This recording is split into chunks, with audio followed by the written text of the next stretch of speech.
Believing the world was flat and why it mattered. Imagine, for a moment, living in a time when the edge of the known world was a real, terrifying place. People genuinely believed the Earth was flat, like a giant pancake floating in space. For centuries, this idea held strong in many minds. It wasn't just a simple geography mistake. It was a deeply felt conviction, a whole way of seeing the universe. Think about it. If the world is flat, what happens when you reach the end? You might fall off, right? This fear, this boundary, stopped human progress. So, here's the thing. This wasn't just a quirky belief. It stopped people. It kept ships close to shore, limiting discovery. It made folks scared to wander too far from home. It shaped how they thought about what was possible. It told them, there's only so much to see, only so much to know. This incorrect idea had heavy consequences for generations. It's a bit like believing you're bad at math, so you never try a hard problem, or you think you can't draw, so you never pick up a pencil. That belief, even if not true, keeps you from trying new things, from learning. The flat Earth idea was like that, but for an entire civilization. It limited their courage, curiosity, and drive to explore, and that's why it matters. Understanding Earth as a sphere wasn't just a cool science fact. It cracked open the world. It showed us that what we think is true can hold us back, but questioning it can set us free. It reminds us to always look closer, to ask questions, and to never let an old idea stop us from seeing what truly lies beyond. Big discoveries often start by challenging what everyone knows. The idea that kings were chosen by God. Have you ever thought about why some people have so much power and others have so little? Imagine a world where one person could rule absolutely, and everyone just accepted it because they believed this ruler was picked directly by God. That's the core of a very old idea called the divine right of kings. Here's the thing. For a long time, in many parts of history, kings claimed their power didn't come from people or armies, but from God himself. This meant their decisions were God's will. It made challenging a king incredibly dangerous, almost like challenging God. If a king made cruel laws or caused his people to suffer, it was hard to argue against him without being seen as going against a divine plan. This belief locked societies into a rigid structure where ordinary people had little say and even less hope for change. It felt like destiny, not choice. Think about a school club. Imagine if one student simply declared they were the president and said, I was chosen by a higher power to lead this club. My word is final, and you can't question me. Even if their ideas weren't good, or they treated people unfairly, you'd be told it was wrong to object. How would that feel? You'd probably want to ask questions. You'd want to talk about what's fair and what really helps the club. This old idea that a leader's power came directly from above kept millions of people from asking those crucial questions. It allowed bad leadership to continue, sometimes for centuries, because it discouraged anyone from even thinking about other ways to govern. It's a quiet reminder of how important it is to think for ourselves, to question power gently but firmly, and to remember that true leadership often comes from serving others, not just being chosen by some unseen force. It teaches us to value human wisdom and shared responsibility in making our world a better place. When superstition stopped science, have you ever wondered why we sometimes believe things even when there's no real proof? Maybe a lucky jersey for a big game, or avoiding walking under a ladder. That's kind of how superstition works. It's when we trust feelings or old stories more than facts, or careful thinking. Here's the thing, for a long time, this kind of thinking actually stopped people from finding out how the world really worked. Imagine a time when people thought illnesses were curses, or that the stars directly controlled everything in their lives, not just the tides. When a strange comet appeared, they didn't see a natural event. They saw a bad omen, a sign of disaster. This wasn't just a simple mistake. It was a deep, emotional way of looking at the world that made it scary to ask why or how. If you believed a witch caused a fever, you wouldn't look for a germ. You'd look for the witch. This emotional fear, this comfort in old beliefs, kept important discoveries locked away for centuries. Think about it like this. If you truly believed your phone only worked because a tiny magic pixie lived inside it, would you ever try to understand how electricity or computer chips work? Probably not. You'd just thank the pixie. That's what happened with science. People felt safe with their stories, even if those stories meant they couldn't cure diseases or figure out how planets moved. It was a choice, often unspoken, between the comfort of knowing a simple but wrong answer and the scary, hard work of finding a complex but true one. It's a powerful lesson. When we let fear or easy answers guide us, we might miss out on incredible truths. The world around us is full of wonders, waiting to be understood, but only if we're brave enough to question the old tales and look for ourselves. It takes courage to choose curiosity over comfort, and that choice can truly change everything. Thinking some people were just born slaves can. You imagine truly believing that some people are just born to be less than others, not because of what they did or what happened to them, but simply because of who they are, from the very moment they enter the world. For a long, long time in human history, this was a common, terrible idea. Smart thinkers, even famous philosophers like Aristotle from ancient Greece, sometimes held this view. They thought some individuals were naturally meant to serve, like tools, never truly capable of their own big thoughts or dreams. This wasn't about someone losing a war or falling into debt. It was a belief about their very nature. And that's why societies, for thousands of years, had systems where entire groups of people were treated as property, their lives decided for them from birth. Here's the thing. It's a bit like looking at a tiny seed and saying, this particular seed is only meant to grow into a small, dull plant, no matter how rich the soil, how much sun it gets, or how carefully it's watered. We know that's not how nature works. Every seed, every plant, has the amazing potential for growth, for beauty, for life, if given the right chance. What it becomes depends a lot on its environment and care, not just its starting point, right? And that's why this old way of thinking was such a profound error. It denied the basic truth that every human being, no matter where they are born or what their circumstances, carries within them a full, amazing universe of potential, just waiting to unfold. To decide someone's worth or their destiny before they've even lived is to miss out on all the incredible things they could have become. It's a sad thought. To imagine how much brilliance, how much kindness, how many great ideas, how much joy were lost to the world simply because someone believed a person wasn't born for it. This error reminds us to always look deeper, to see the full, vibrant possibility in everyone we meet, always, and to protect that spark in every single heart.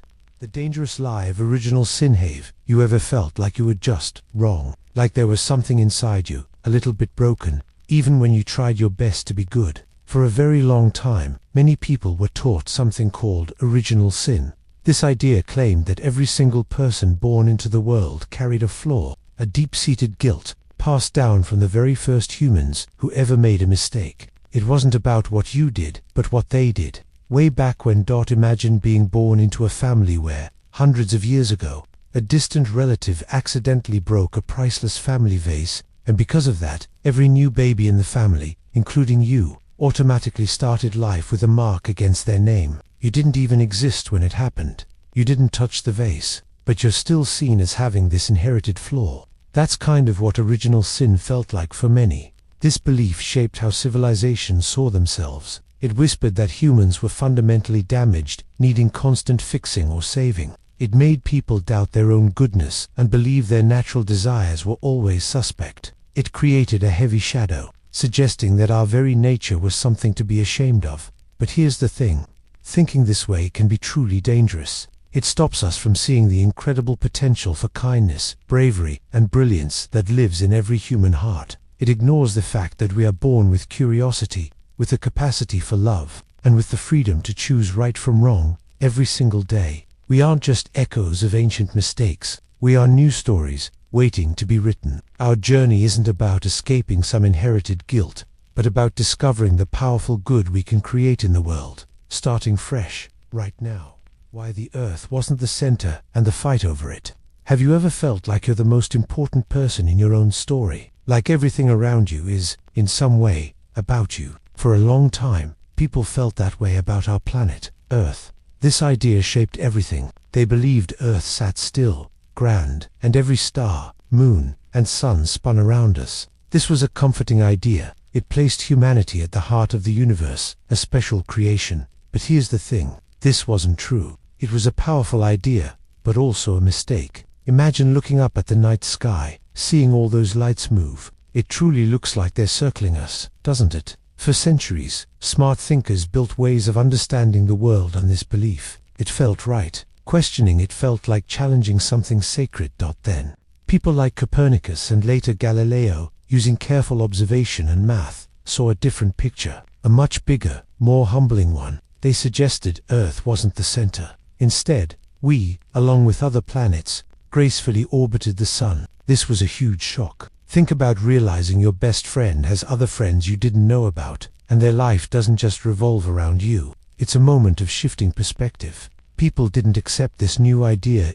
This wasn't just about planets. It was about where humans fit. If Earth wasn't the center, did that mean we weren't as special? The fight was deep and emotional. It changed everything they thought they knew about their place. It felt like losing importance, but accepting this truth, that we are one planet among many, quietly circling a star, actually opened up new wonders. It taught us a profound lesson. Sometimes, letting go of what we want to believe, even if it feels good, and embracing what is truly real, can lead to a deeper understanding of our universe and ourselves. Our significance comes not from being the center, but from being part of something so endlessly vast and beautiful.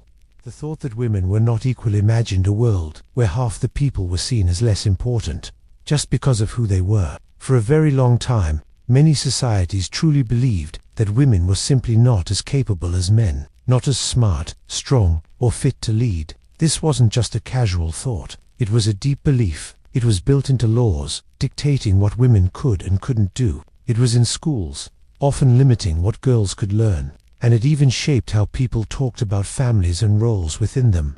Wise thinkers, even famous philosophers, sometimes reinforced this idea. They argued that women's minds were different, perhaps less rational, and best suited for roles within the home, like caring for children and managing a household. These beliefs weren't based on scientific facts or real evidence of what women could achieve, but on old traditions and what people thought was natural. This deep-seated error meant women were often denied education, kept from owning businesses, or having a voice in government. Think about it like this. Imagine your school decided that everyone born in an even-numbered month couldn't be class president, or couldn't play on the main sports team, even if they were the most talented player, and the reason given was just, that's how it's always been. Or people born in even months just aren't good at that. You'd know that's wrong, right? You'd feel that deep unfairness. This thought about women was like that, but it lasted for centuries, blocking so many brilliant minds from sharing their gifts with the world. It stopped countless potential scientists, artists, doctors, and leaders from ever even trying, simply because they were born female. Here's the thing, this wasn't just about limiting women, it limited all of humanity. Think of all the inventions not made, the diseases not cured, the inspiring stories not told, and the solutions not found, all because half of the population was told their ideas didn't matter, or that their intelligence was somehow lesser. This shows how deeply wrong ideas can hold entire civilizations back, and it reminds us to always question what we're told, especially when beliefs limit someone's dreams because of who they are. When logic ignored real life. Ever had a plan that seemed perfect in your head? You wrote it all down, it made so much sense, but then you tried it, and nothing went right. That's a bit like logic ignoring real life. For ages, smart people thought they could figure out the world just by thinking. They built amazing ideas, perfect systems in their minds, everything fitting neatly, like a puzzle. Ancient Greek thinkers, for example, believed pure thought could show the world's true way, and their logic was brilliant. But here's the thing, the real world isn't always neat. It's messy, full of surprises, feelings, things that don't follow rules. Think about a scientist designing an experiment in a clean lab. Everything's controlled, precise, results are clear. But then they try that same experiment in nature, in a forest or city. Suddenly, a million things they didn't account for appear: weather, other animals, unexpected people. The lab's perfect logic doesn't quite fit the wild reality outside it. Or,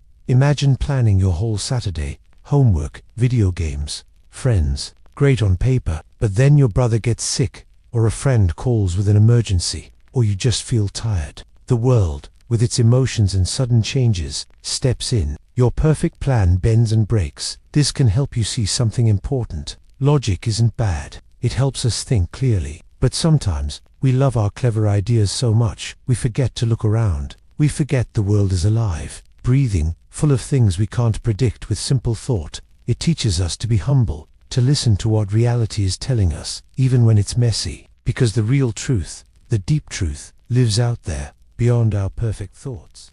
The big idea that gold meant all wealth. Have you ever stopped to think about what wealth truly means? For a long time, people across the world held on to one powerful idea, that gold and silver were the only things that mattered. It was like they believed these shiny metals were wealth itself, not just a way to measure it. Imagine a king who believed the more gold bars he had, the richer his country was. This wasn't just a mistake, it was a deep belief that shaped nations. Here's the thing. People thought if a country had lots of gold, it was powerful. If it didn't, it was weak. So, countries worked hard to get gold and keep it. They fought wars and made strict rules about trade. The goal was always the same: get more gold in, let less gold out. It was a grand obsession to pile up the glittering stuff. This meant real resources, like fertile land or skilled workers, got less attention than the shiny rock dot. Think about it like this. Imagine you collect trading cards. There's one super rare, extra shiny card everyone wants. You might think having a huge stack of just those shiny cards makes you the richest collector. But what if you ignored all the other fun parts? Never played, never traded for strategy building cards, or never saw the cool artwork on common cards? You'd have a lot of shiny cardboard, but you wouldn't really be enjoying the full experience of collecting.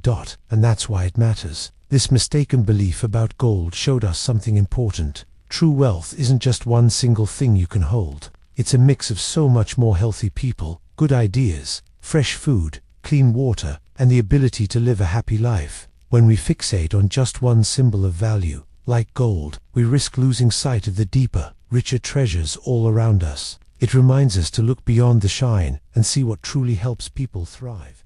Believing we knew everything already. Have you ever stopped searching for something because you were sure it wasn't there? What if whole groups of people, or even whole civilizations, did that with ideas? This is one of the biggest mistakes we can make, believing we already know everything important. It's like closing the book right when the best part is about to begin. When people think they have all the answers, they stop asking questions. And when we stop asking questions, we stop learning, we stop growing. Here's the thing. For a very long time, people believed the earth was the center of the universe. The sun, the stars, everything moved around us. It felt right, and it seemed obvious. So, for thousands of years, that's what everyone knew. They built entire ways of thinking and seeing the world based on this idea. But then, brave thinkers like Copernicus and Galileo dared to ask, what if we're wrong? They looked closer, and they found that, actually, the earth moves around the sun. That simple shift changed everything, opening up new ways to understand space and our place in it. They didn't accept what was known. Think about when you're studying for a big test. Maybe you read your notes once and think, yep, got it. I know everything now.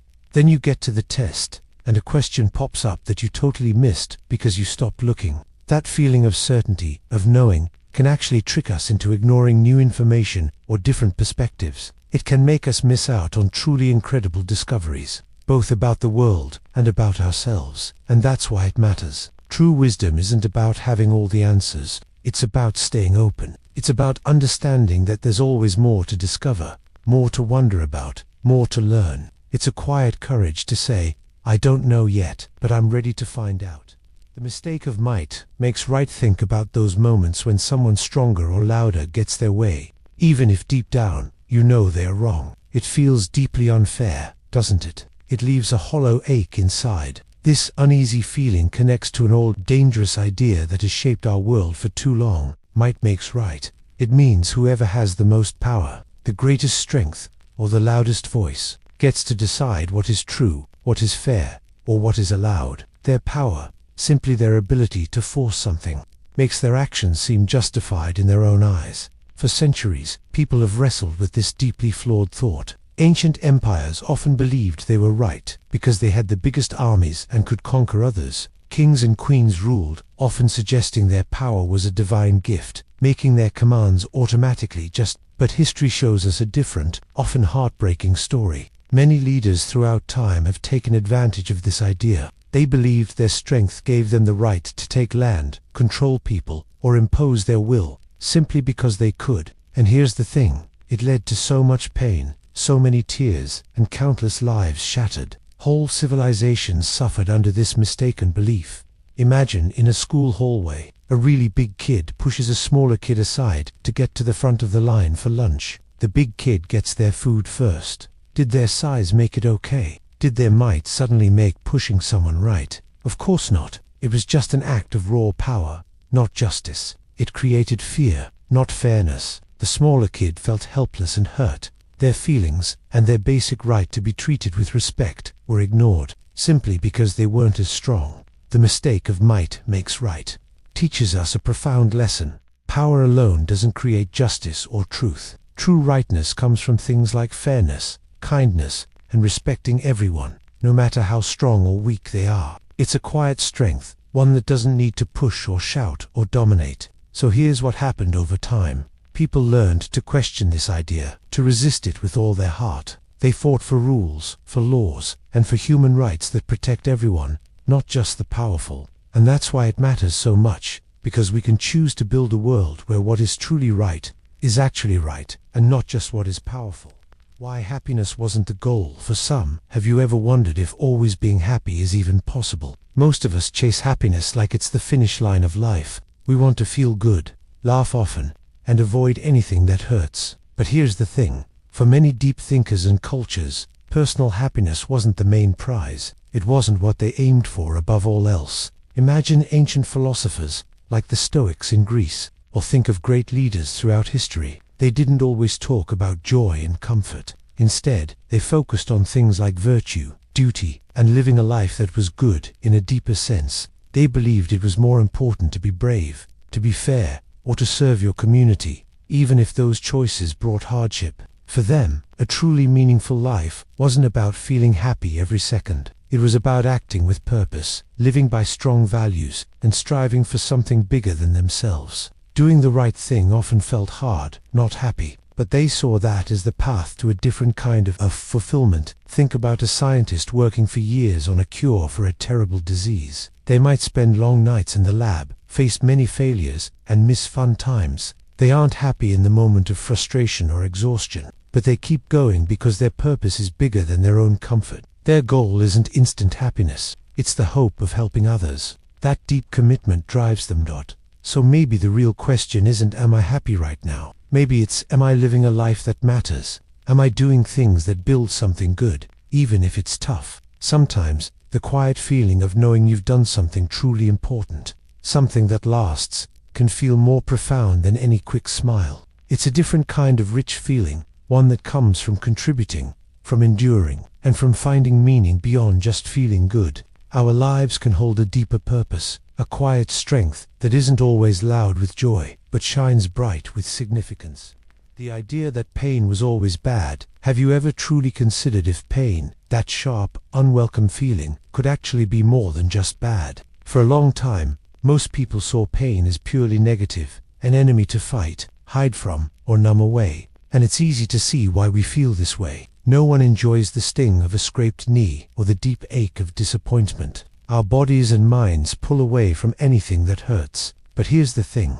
What if pain is actually a crucial messenger, a vital alarm system that protects us? Think about it clearly. Imagine you accidentally touch a hot stove. That instant, searing burn isn't just uncomfortable. It's a powerful, urgent signal. It tells your brain, danger. Move your hand, fast, or face much worse harm. If you didn't feel that pain, your body might ignore the heat, causing severe injury without realizing it. In this way, physical pain isn't a punishment, it's a protector, a teacher that sets vital boundaries. This simple idea, that pain served a purpose beyond just suffering, began to challenge thinkers centuries ago. They observed that sometimes, through struggle and discomfort, we actually grow stronger, wiser. An athlete pushes past muscle soreness to build endurance. A student grapples with a confusing problem, feeling frustrated, but when they finally understand it, their knowledge becomes deeper. Even the emotional pain of a sad goodbye can lead to a deeper understanding of love and resilience. So,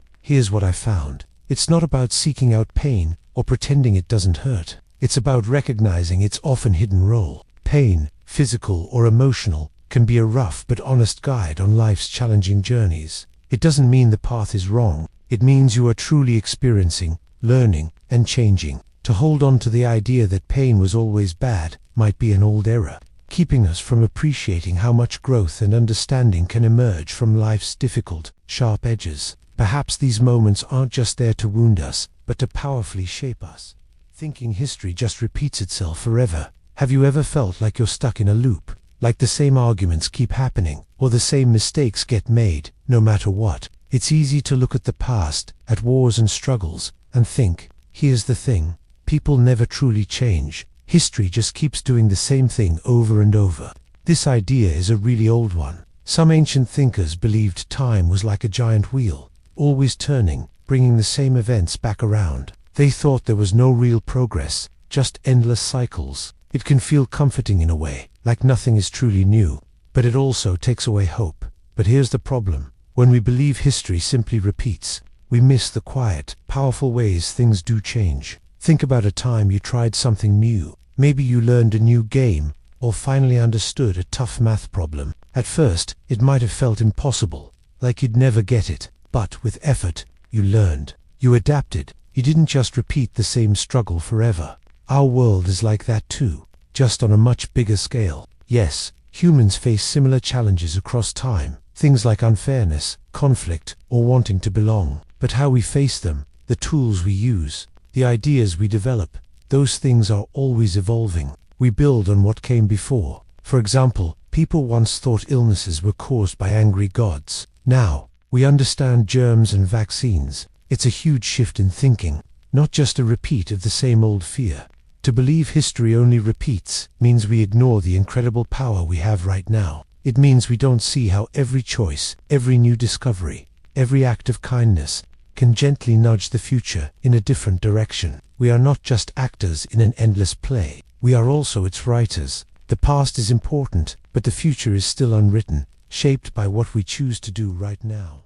When freedom meant just doing anything, what if I told you that once upon a time, many people thought freedom just meant doing whatever you wanted? No rules, no limits, just pure choice. It sounds amazing, right? Like you could fly, or eat ice cream for every meal, or never do homework again. You could say whatever popped into your head, go wherever you pleased, and act on every single impulse you felt. But here's the thing. This idea of doing anything was a big mistake for civilization. For a long time, some people, especially after strict rules had been in place for ages, dreamed of a life without any chains. They wanted to break free from old traditions and old ways of thinking, and so, the idea grew that freedom meant simply being able to act on every wish, every desire, without a second thought for anyone or anything else. It was an exciting thought, full of power and endless possibility. But think about it this way. Imagine a soccer game where there are no lines, no referee, no rules. Everyone just runs around, kicking the ball any way they want. Would it be fun? Maybe for a minute, but soon, it would be messy. People would crash into each other. No one could score, because there'd be no goal. The game would fall apart. It would be chaos, not freedom. That's kind of what happens when freedom is just doing anything. It sounds like a dream, but it often ends up being a nightmare. Because when everyone only thinks of themselves, without limits, nobody is truly free. People get hurt. Dreams get crushed. The world becomes a harder place for everyone, full of noise and anger, where nothing can truly grow. True freedom, the kind that lets everyone thrive, it asks for something more. It asks for thought. It asks for care. It asks for us to understand that our choices touch the lives of others, always. And that's why we had to learn, often the hard way, that real freedom is not just about what I can do, but what we can build together. The era of only my group matters. Why do we sometimes believe that our own group is the only one that truly counts? It's a powerful error. It's the idea that our people, our way of thinking, holds all the truth. It's when we see others, different from us, as less worthy, or even as a danger. This thinking builds walls in our minds and hearts.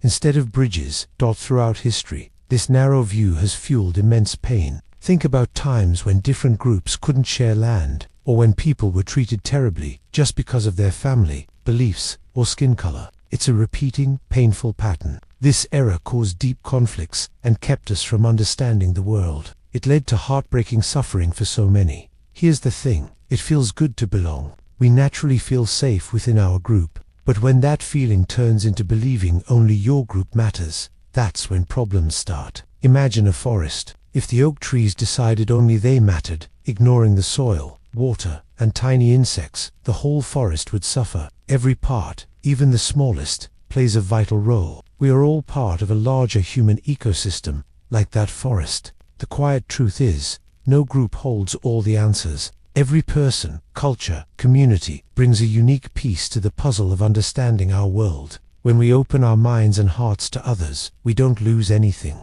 We gain so much more. We begin to see the incredible richness of human experience beyond our own small corner. And that, truly, is how we grow, not just as individuals, but as one interconnected human family. We move from just me and mine to all of us together. How ignoring feelings made us cold. Have you ever been told to just get over it, or don't be so emotional? For a long time, many believed feelings were a problem. They thought our minds and logic should always lead. Emotions were seen as messy, weak, something to push down. This taught us that feeling too much meant you weren't strong. Ancient thinkers and scientists often valued pure reason. They believed that smart decisions came from ignoring your heart. This idea shaped how societies saw feelings for a very long time. But here's the thing. Trying to block out feelings is like holding a beach ball underwater. You push it down, but it always pops back up with force. When we ignore sadness, fear, or joy, those feelings don't disappear. They get buried deep. This can make us feel numb, or appear later as anger or stress. Our feelings are like a compass for life. They tell us important things about what's happening around us and inside us. If we ignore them, we lose our way. We might hurt others without knowing it, or miss important warning signs for ourselves. And that's why it matters. When we decide feelings aren't important, we build walls between us. We stop truly understanding each other's struggles. We become less kind, less connected. We grow colder, not just to others, but to ourselves. Real strength isn't about not feeling. It's about listening to what our feelings tell us and letting them guide us to be truly human. The dream of a perfect society that failed. Have you ever imagined a place where everything is just right? No arguments, no unfairness, everyone happy. It's a nice thought, right? This dream of a perfect society, a utopia, has captured hearts for thousands of years. Thinkers and leaders alike have pictured a world without problems, where rules are fair and everyone lives in peace. They truly believed that if they just set up the right system, we could fix all human troubles. Here's the thing. History is full of people trying to build these perfect places. Ancient Greek philosophers, like Plato, wrote about ideal cities with strict rules for everyone. Later, groups actually tried to create communities based on shared property and perfect cooperation. The idea was simple. Remove selfishness, make everyone equal, and boom, perfection. But here's the problem. Humans aren't like pieces on a chessboard, easily moved to fit a perfect plan. We're messy. We have our own unique dreams, fears, and stubborn ideas. It's like when you try to get everyone in a group project to agree on every single detail. Even with the best intentions, someone will have a different idea or want to do things their own way. That natural push and pull, that beautiful, chaotic energy of individual people, is what makes us human. When you try to force everyone into a flawless mold, it often breaks. The dream of perfection ends up crushing the very freedom it promised. So, maybe the error isn't in wanting things to be better. It's in thinking we can erase all imperfection, all differences. Maybe true progress comes not from trying to build an impossible perfect world, but from learning to live with and even embrace the wonderful, complicated mess that is us. We learn to find beauty and strength in our differences, instead of fighting them. Believing minds and bodies were totally separate. Have you ever felt a knot in your stomach when you're worried, or a headache after a stressful day? For a long time, people saw your mind and your body as two completely different things. They imagined your mind, your thoughts and feelings, like a pilot in a cockpit, steering your body. The body was just a machine. The mind was separate. This idea, called dualism, felt right to many smart thinkers, like René Descartes centuries ago. If you stubbed your toe, it hurt your body, but your thoughts didn't vanish. This belief led to a big problem. It made us ignore how deeply connected everything is. We saw body illnesses as purely physical and mental struggles as just in your head, as not real. But here's the truth. They are woven together. Think about it. When you feel down, sometimes a long walk outside or playing a sport can lift your spirits. Body movement helps your mind, And when you're stressed, your body often reacts with tension, trouble sleeping, or feeling physically sick. Your mind impacts your body, and your body's health shapes your mind. The error was thinking these two vital parts could be separate. Because of this, for centuries, we sometimes treated illnesses without seeing the whole picture. We separated mental health from physical health. This meant we overlooked ways to heal ourselves. Recognizing that our mind and body are one interconnected system changes everything. It means taking care of your body with physical care is a powerful way to support your mind, and nurturing your mind with mental care helps your body thrive. We are not just a brain in a box. We are a whole, deeply connected being. Understanding this helps us care for ourselves with more wisdom. The danger of thinking, I'm always right. Have you ever been absolutely, completely sure about something? So certain that your mind felt locked, unable to even consider another way. Here's the thing. That feeling, that deep certainty that I'm always right, can be one of the most dangerous thoughts we carry. It's not about being confident. It's about being closed off. It means we stop listening, stop learning, and sometimes we stop truly seeing the world around us. Think about it. For a very long time, people truly believed the sun revolved around the earth. It just made sense to them, right? The sun rose, it set, it moved across the sky. So, everyone knew it was true. But brave thinkers, people who were willing to question what everyone else accepted, eventually showed us the real picture.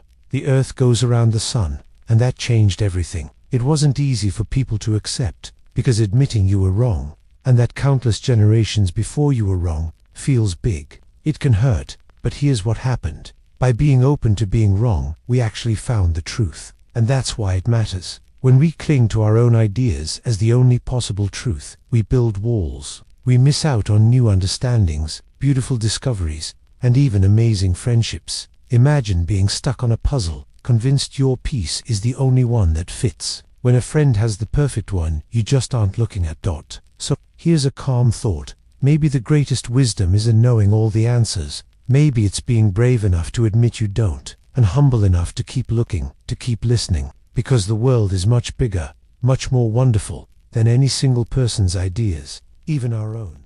When science was banned by belief, have you ever learned something new? A big truth that totally flipped what you thought you knew. It feels a little shaky, right? Like the ground shifted. But imagine a time when a new truth wasn't just shaky. It was dangerous. It could get you into serious trouble. Here's the thing. For a long time, what people believed was so powerful. It actually tried to stop what people discovered.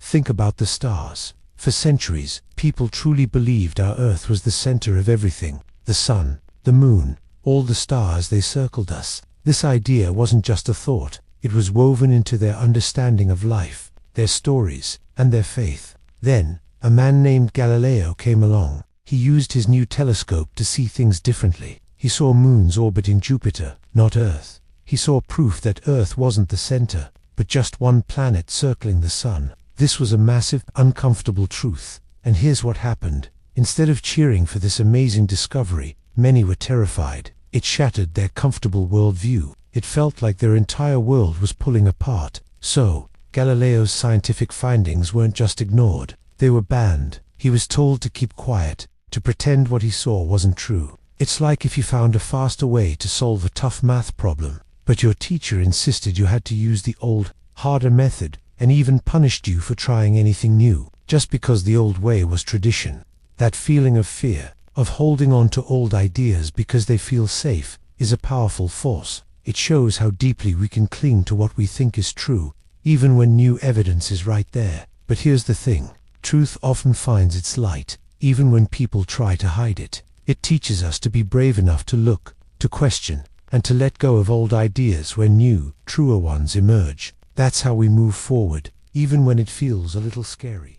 The idea that one race was superior. Have you ever wondered why people sometimes treat others differently, just because of how they look? For a long time, too many people believed a truly harmful idea, that one group of humans was simply better than all others. This wasn't about being good at something, like a sport or a subject in school. It was about thinking that certain people were naturally smarter, stronger, or more important, just because of their skin color, or where their family came from. This idea sounds simple, but it has caused so much pain throughout history. It made some people feel like they had the right to control, hurt, or even enslave others. Think about it. If you truly believe another person is less than you, it's easier to be cruel to them, to take their land, or to deny them basic fairness. History shows us many sad examples of this, like how some groups were made to feel inferior for generations, their voices silenced, their dreams crushed. It wasn't based on facts or science, but on fear and ignorance. Here's the thing. Imagining a world where everyone is a different musical instrument in an orchestra. You have violins, drums, flutes, trumpets. Each one has its own unique sound, its own way of contributing to the music. What if the violins decided they were superior to the drums and tried to silence them? The music would be incomplete, harsh, and much less beautiful. The whole song is better because every instrument brings its own special part. Our world is like that orchestra. Every person, every culture, every background adds something essential and unique. When we believe one instrument is superior, we lose the richness, the harmony, and the deep beauty that comes from everyone playing together, respecting each other's sound. It reminds us that our differences are not weaknesses, but strengths, and that true progress comes from valuing every single human heart. Why questioning authority was once a crime imagined, a world where asking why could get you into serious trouble, not just a scolding, but real danger. For a long time, questioning powerful people wasn't just rude, it was a crime against society, sometimes against God. Back then, leaders, kings, queens, religious figures often claimed their power and truth came straight from God. So, if you questioned their rules or beliefs, it felt like questioning the heavens. It wasn't just disagreeing, it was seen as an attack on their power, on how things were. They feared if one person questioned, others would follow, and everything would fall apart. This fear kept people silent, trapped by what everyone believed. Think about when everyone believed Earth was flat, or that the sun went around us. This was the truth for centuries, taught by powerful groups. If a brave scientist looked through a telescope and saw something different, like Earth going around the sun, and then spoke out, they faced huge danger. Their ideas were seen as wild, even evil, because they challenged what everyone knew. It didn't matter if they were right. What mattered was daring to contradict those in charge. They risked everything for a new way to see the world. This silent fear, this pressure to fit in, kept new ideas hidden for ages. Humanity stayed in the dark because no one felt safe enough to ask a different question. So, the freedom we have today, to wonder, to debate, to challenge, is a precious gift. It's a freedom bought by those who risked everything just to ask why. And it reminds us that real progress often begins with a quiet, brave whisper of doubt. The lie that poverty was a virtue. Have you ever heard someone say that suffering or not having much makes you a better person? It sounds strange, right? The idea that being poor, struggling for basic needs, could somehow be a good thing. This belief, that poverty itself is a virtue, caused a lot of harm in many old societies. People were taught that giving up money was a path to spiritual greatness. Some holy people chose a simple life. They focused on inner peace, not things. That choice, made freely, can be powerful. But here's the thing, this idea got twisted. It went from choosing a simple life to believing that poverty, forced on people, was good for their souls. Imagine telling someone who is always hungry, or has no safe home, that their hardship is making them a better person. It's like telling a plant that wilting from lack of water is making it stronger. That's not strength. It's suffering. When people are told their struggles are good, it can stop them from trying to improve their lives, and it can stop others from helping. Because why fix something supposedly good? This lie made it easier for people to ignore poverty's real problems. It suggested that needing food or a home was a sign of weakness, not a basic human right. But here's what I found. True goodness isn't about how much you own. It's about kindness, courage, honesty, and empathy. These qualities don't need an empty stomach to grow. They thrive when people have stability and can live with dignity. Goodness comes from within, not from lacking things. Thinking we could control nature completely. Have you ever wished you could just tell the rain to stop, or make the sun shine exactly when you wanted? That feeling of wanting to be in charge is powerful. For a long time, many people truly believed we could master nature, bend it completely to our will. This was a big idea, and honestly, a bit of a mistake. Here's the thing, people have always worked to make life easier, building cities and growing food. That's natural, but a big mistake was believing we were separate from nature, not part of it. We thought our cleverness, our machines, our engineering could conquer anything. We built huge dams, changed rivers, cleared vast forests. It was like thinking we could redraw the world just because we had a pen. We wanted total control over oceans, forests, even the air. Think about trying to build a sandcastle right at the edge of the ocean, where waves crash hard. You work hard, make it strong, maybe even think it will last forever. But the ocean has its own rhythm, its own power. A big wave comes, and your perfect castle crumbles. It's not a failure on your part, but a reminder that some forces are too immense to fully control. Or think of a huge dam built to hold back a river. For a while, it seems like we've won. But sometimes, the river finds a new path, or the dam faces pressure it was never meant to handle. And that's why it matters. This idea that we could simply control nature led us to forget its balance, its wisdom. We learned, often the hard way, that nature isn't something to be beaten. It's a partner, a force we live with. The wind, the rain, the earth, they have their own stories, their own cycles. Maybe true strength isn't in trying to control everything. Instead, it's about learning to understand and respect the world around us, living with the wild heart of our planet, not just trying to cage it. The belief that everything was predetermined. Have you ever wondered if your life is like a story already written? What if every choice, every path, was decided long ago? This idea that everything is predetermined shaped how people saw the world for ages. It's the belief that an invisible force, maybe fate, maybe a powerful God, has already planned every event, from huge historical moments to your smallest step tomorrow.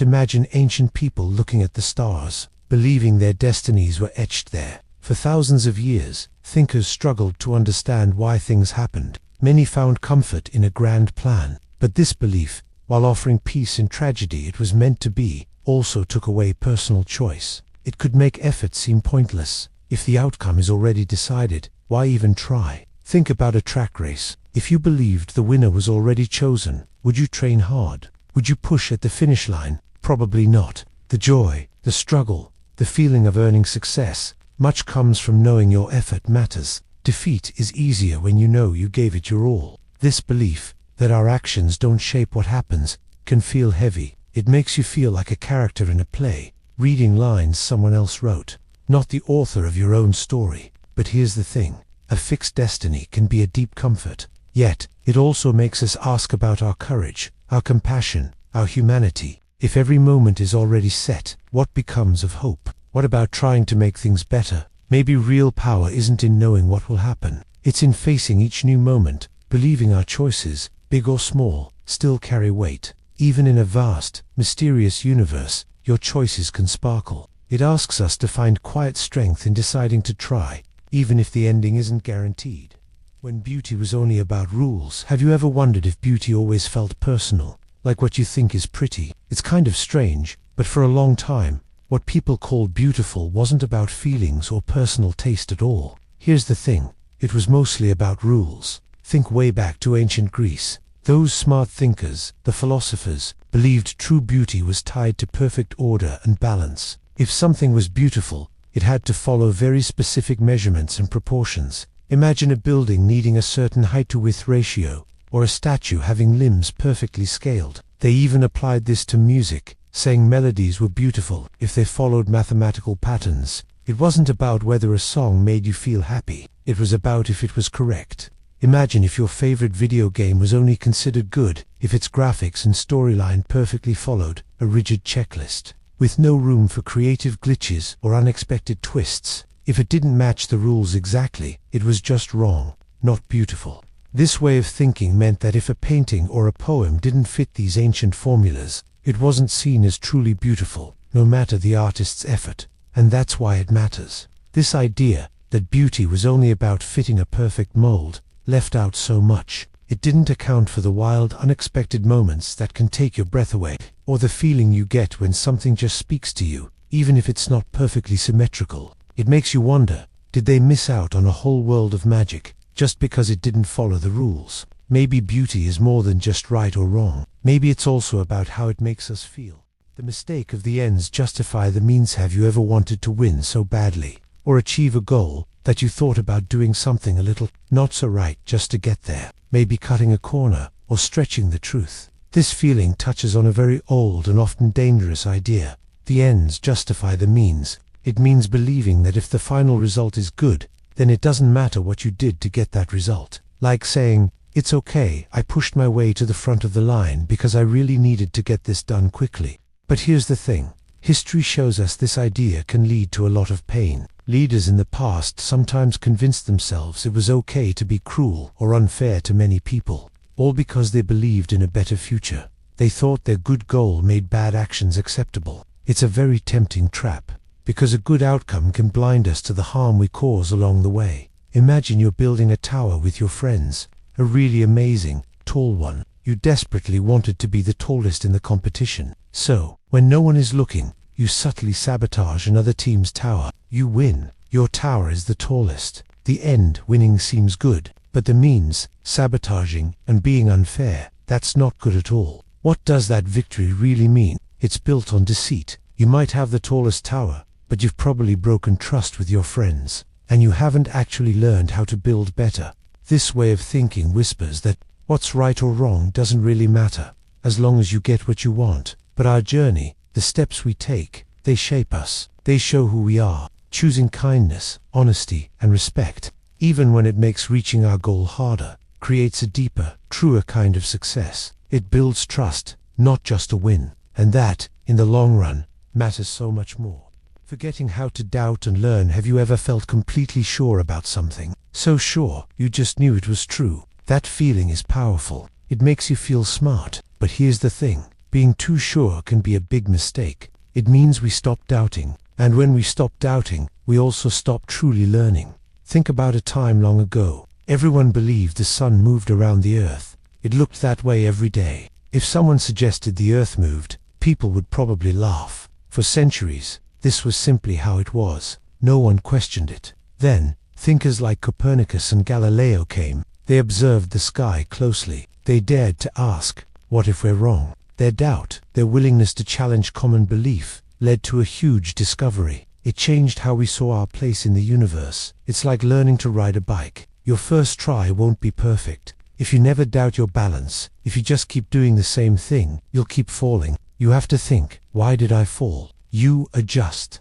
You try a different way. That's learning. It means being okay with not knowing everything, and being curious to figure things out. When we forget how to doubt, our minds can close. We miss new ideas or facts. We stop growing. Real learning isn't just about collecting answers. It's about keeping your mind open, ready to ask questions, ready to find something new. It's a quiet understanding that even strong beliefs might be wrong sometimes, and that's perfectly okay. That's where true understanding begins. Always keep a small space in your mind for wonder and for change.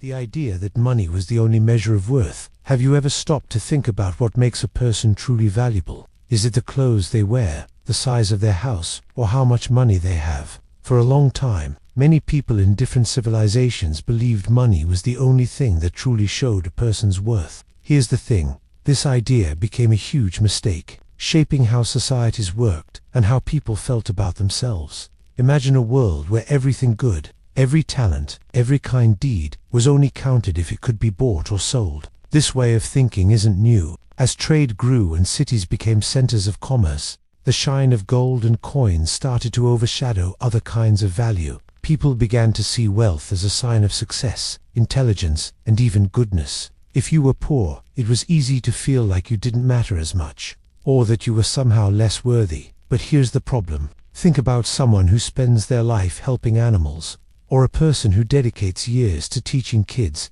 even if they don't earn a huge salary, or a scientist finding a cure for a disease, driven by helping, not just profit. Are their contributions less important just because they don't earn a huge fortune? No, their true value comes from their actions, their kindness, and the good impact they have on the world. These things are priceless. You can't put a tag on them. This old way of thinking, that money is everything, often blinded people to true treasures. It made societies focus on gaining wealth, sometimes at the expense of caring for others or the environment. And that's why it matters. When we look deeper, beyond the dollar signs, we find that real worth is woven into who we are, what we do for others, and the quiet acts of courage and compassion that build a better world. It's a feeling, a connection, a a purpose, something no amount of money can ever truly buy or fully measure.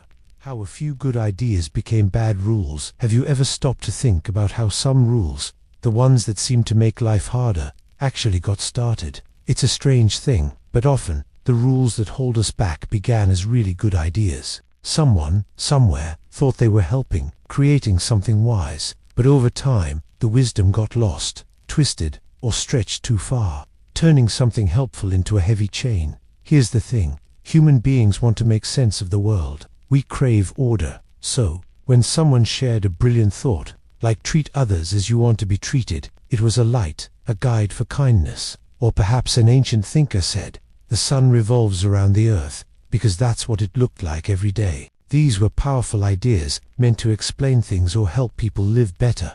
But then, those ideas solidified. They became more than just a guide. They became strict commands, unchangeable truths. The gentle suggestion to be kind turned into a rigid law about how everyone must behave, with harsh punishments if they didn't fit. The observation about the sun became an absolute belief, making it dangerous for anyone to suggest otherwise, even when new evidence appeared. It's like when a teacher gives a helpful tip for a math problem. If that tip suddenly became the only way to solve any problem, even when it didn't fit, it would just make things confusing and wrong, right? We hold on to these old ideas, sometimes, because change is scary. We forget the original spirit of the idea, the kindness, the curiosity, the desire to understand. Instead, we cling to the letter of the rule, even if it no longer serves us, or even hurts us. It makes you wonder, doesn't it, what good ideas today might become the restrictive, confusing rules of tomorrow, if we're not careful. It's a quiet challenge, really, to always remember the heart of an idea, not just its hardened shell. The error of not listening to the poor. Have you ever felt like your idea wasn't heard, like it just drifted away, unheard, even when you knew it was important? Imagine that feeling, but on a much bigger scale, across a whole society. The error of not listening to the poor isn't just about ignoring people, it's about missing huge parts of the truth. It's like building a world with incomplete information. When we don't hear from those struggling, we lose sight of what life is really like for many. We miss their problems, their clever solutions, their understanding of survival. Think about history. So many times, kingdoms and empires fell because leaders were too far removed from their people. They sat in palaces, making rules that didn't make sense on the streets. Take the French Revolution, for example. Years of ignoring the hunger, the unfairness, the quiet desperation of ordinary people built up. When it finally broke, it broke with terrible force. It showed that when a society silences its most vulnerable, it often paves the way for its own undoing. It's like trying to steer a ship in a storm, ignoring warnings from the deckhands closest to the waves. Here's the thing. Imagine you're trying to figure out why your bike chain keeps falling off. You ask friends with fancy new bikes, but they don't have your problem. You need to talk to the friend with an older bike, who's fixed it 100 times, who knows every creak and groan. They know the real problem, the simple, hidden reason no one else sees. Their experience, though maybe not polished, is vital for fixing the issue. That's the power of listening to voices often overlooked. They hold knowledge born from direct experience, knowledge others simply don't have.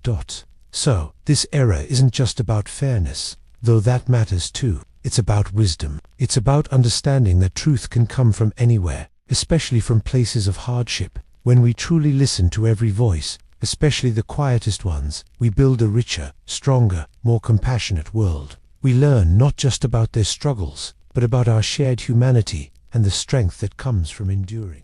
Thinking God only cared about one group. Have you ever felt like your group, your team, or your family was the most important? It's a powerful feeling to believe you're chosen. But sometimes, this feeling can twist into a big misunderstanding. The idea that a higher power, or even destiny itself, cares only about one specific group, that everyone else is, somehow, less important. This belief, this philosophical error, has woven through human history like a stubborn thread. For centuries, groups have believed they were the favorites. They thought their way of life was the only right way. This often led to deep divides. It made it easy to see others not as fellow humans, but as outsiders. Wars were fought, injustices happened, all because one group felt uniquely blessed and superior. This closed off empathy, making it hard to see our shared humanity. Imagine a school project. What if one small group thought only their ideas mattered? They might ignore input from classmates, believing they were the only ones who could make the project succeed. But then, the project struggles because they missed out on good ideas from others. They forgot that everyone brings something important. The truth is, life is vast. The world is full of different people, cultures, and beliefs, each with their own beauty and worth. To think any divine power or universal force would limit its care to just one small part of humanity feels small, almost lonely. It shrinks the world. Instead, imagine a bigger picture, one where kindness, understanding, and value extend to every single person. That idea, that everyone matters, opens up our hearts. It builds bridges instead of walls, and paints a more hopeful, deeply connected picture of being human. When emotions were seen as weakness, have you ever been told to be strong or don't cry? Even when your heart felt heavy, for a very long time, people believed showing emotions was a weakness. Imagine a world where sadness, fear, or even great joy were seen as flaws. Ancient thinkers often taught that wise people should control their feelings, push them down, or try to get rid of them completely. They thought emotions clouded judgment, making people act without thinking and choose poorly. Many tried to be completely logical, like human computers. They believed this was the only path to true strength. It was almost like seeing your feelings as a loud, unruly guest at a quiet dinner party, something to be shushed or hidden. This idea shaped societies, how parents raised children, and how people saw each other. Think of old stories where heroes never cried or showed fear. They were praised. This way of thinking was a mistake. But here's the thing.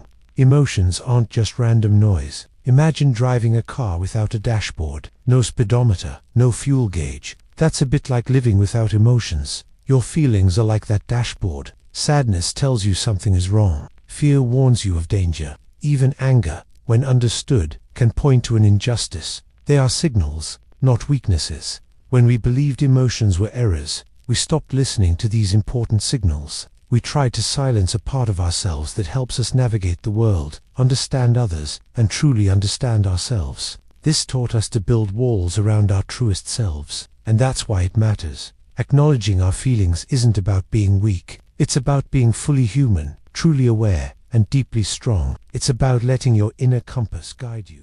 The lie that change was always evil. Have you ever felt a little nervous about something new, like moving to a different school, or even just trying a strange new food? That feeling, that small resistance, is something humans have known for a very long time. For much of history, people didn't just feel nervous about change. They believed change itself was often bad, even evil. Think about it. In ancient times, life was mostly about keeping things the same. If your family farmed a certain way, you farmed that way. If your village had always done things one specific way, you didn't question it. Change was seen as dangerous. It could ruin crops, upset the gods, or break the traditions that kept everyone safe. People held on to the past tightly, like a comfort blanket, because the unknown felt like a threat. This wasn't just a simple preference. It was a deep, unspoken belief that the natural order was fixed, and to mess with it was to invite disaster. This idea became a heavy chain, slowing down progress,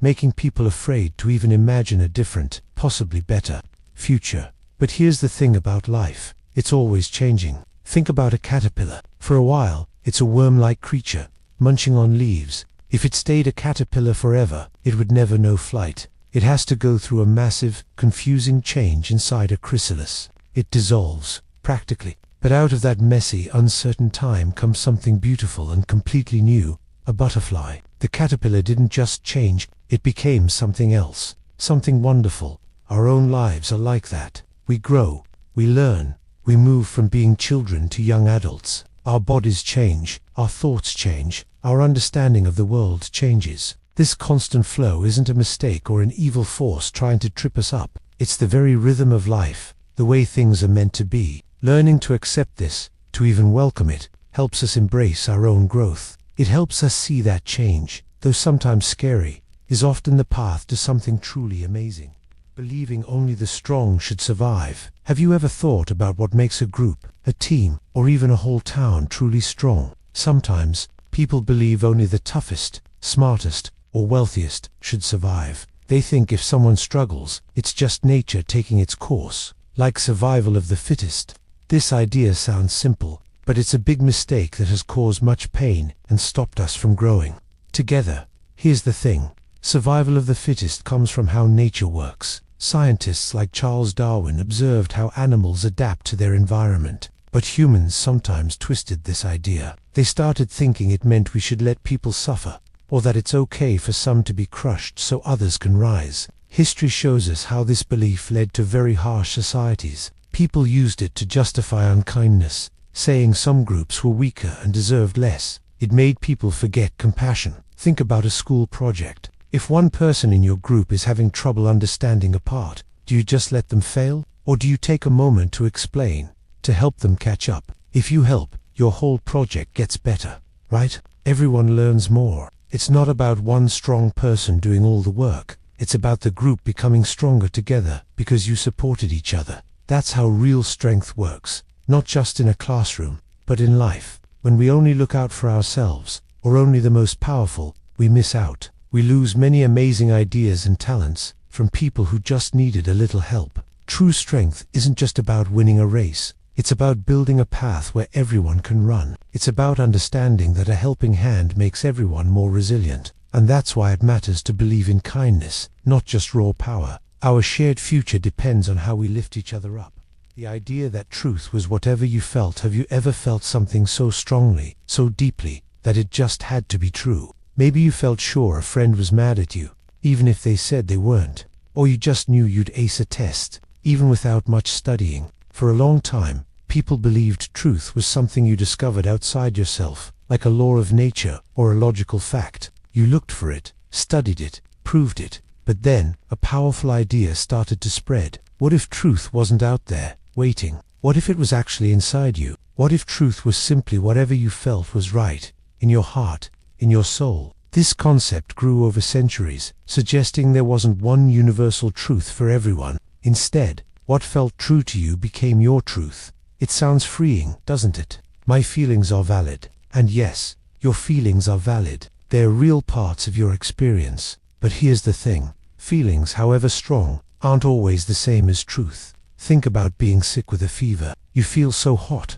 your head throbbing. You might feel like your body temperature is through the roof, but a thermometer reads 100 degrees. While 100 degrees is a fever, you might have felt like it was 105. Your feeling of being super hot was real for you, but the actual temperature was a specific number, a fact existing independently of your intense feeling.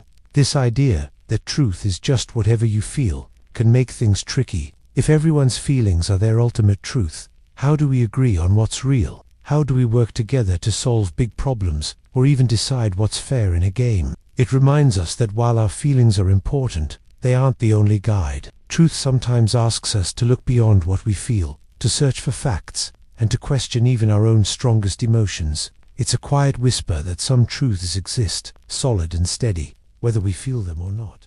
Why thinking too much could be dangerous. Have you ever found yourself caught in a tangled web of thoughts, where your mind spins and spins, making a simple decision feel like climbing a mountain? It's a strange idea, but sometimes, thinking too much can actually be dangerous. It's like standing at the edge of a beautiful forest, wanting to explore, but getting so lost in planning every single step, every possible bug, every wrong turn that you never even take the first one. This isn't about being smart or not. It's about how our amazing minds, when left unchecked, can sometimes lead us away from action, away from living. Long, long ago, people noticed this. Ancient wisdom often warned against getting stuck in our heads. They understood that endlessly replaying scenarios or imagining every bad outcome can trap us. It's like building a magnificent ship in your mind, but never actually setting sail because you're too busy worrying about every wave, every storm, every tiny crack that might appear. Your perfect ship, full of potential, just sits in the harbor of your thoughts.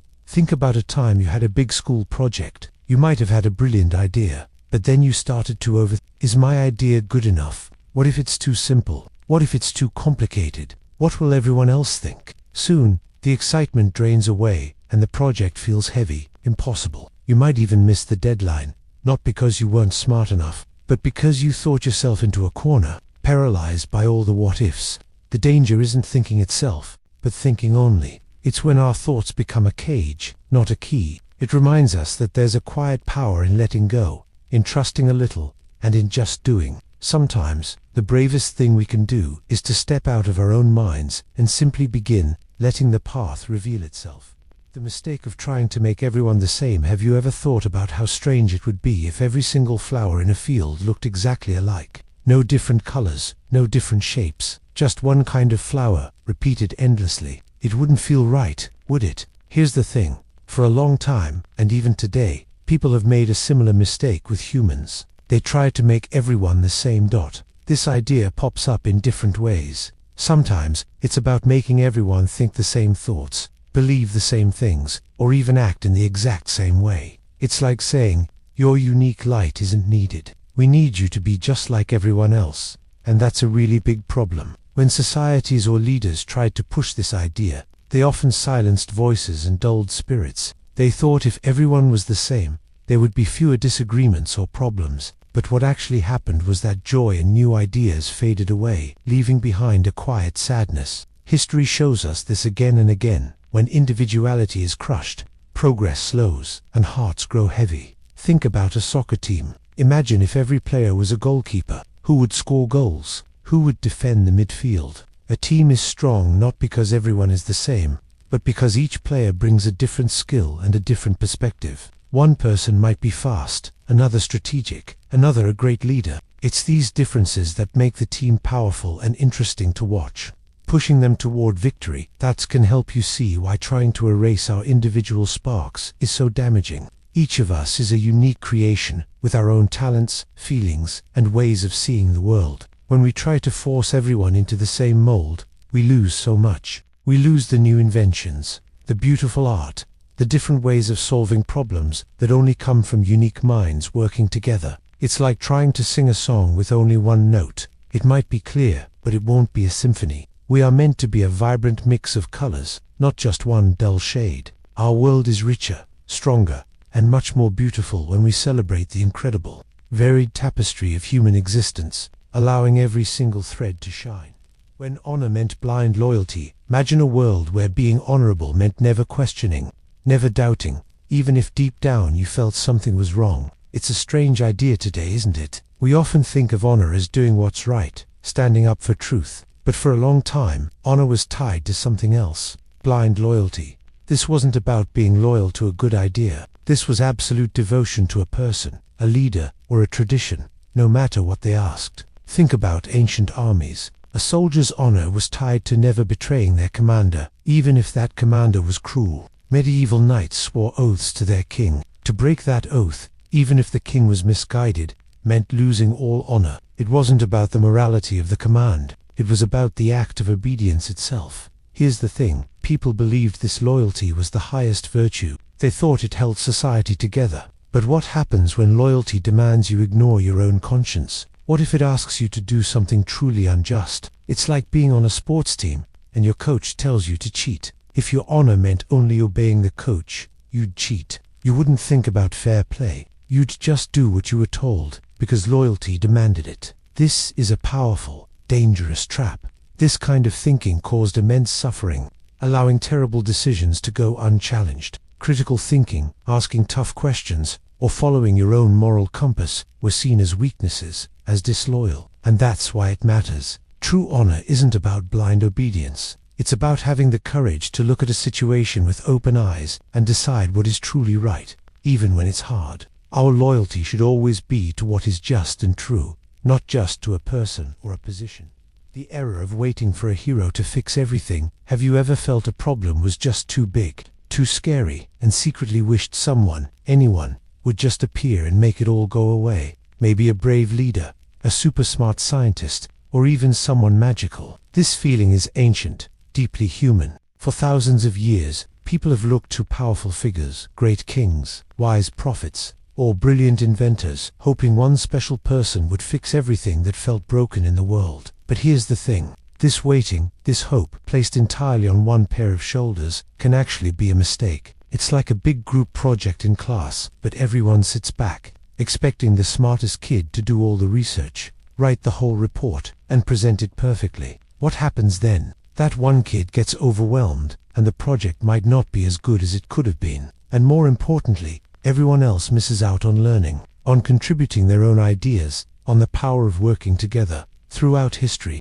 when societies have faced huge challenges, a terrible illness, unfair rules, or the ruin of their land, the biggest changes didn't always come from a single hero. Often, they came from many ordinary people, doing small, brave things, day after day. Think of movements for civil rights or environmental protection. No single person fixed those issues alone. It took countless voices, countless hands, moving forward together.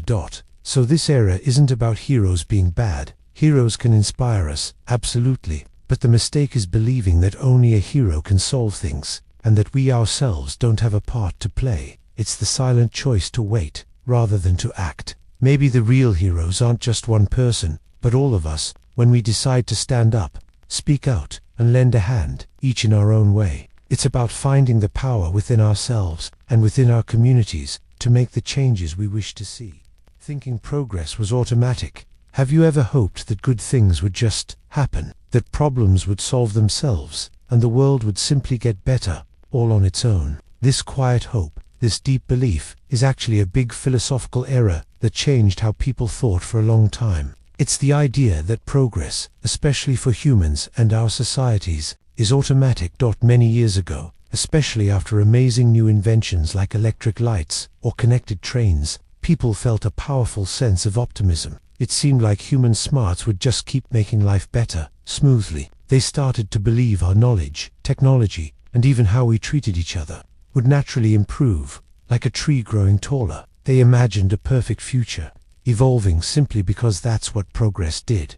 But here's the thing, progress doesn't work like that. It's not a river flowing steadily to the ocean. Think about learning a new skill, like playing an instrument or a sport. You don't magically get good. You practice, fail, try again. You put in the effort. If you stop practicing, your skill fades. It requires focused work, patience, and a desire to improve. It's the same for society. Our world, our communities, our understanding of justice, they don't just fix themselves. And that's why it matters. This era made people less watchful, less willing to challenge wrongs, assuming things would just sort themselves out. They forgot every step forward, every bit of fairness, every new kindness has to be chosen. It must be built, defended, and nurtured, day by day. Progress is not a destiny. It is a difficult, beautiful choice we make, together, with our hands and our hearts. It's a constant tending, a shared responsibility to make the world a little brighter. It asks for our active love, not just our silent expectation.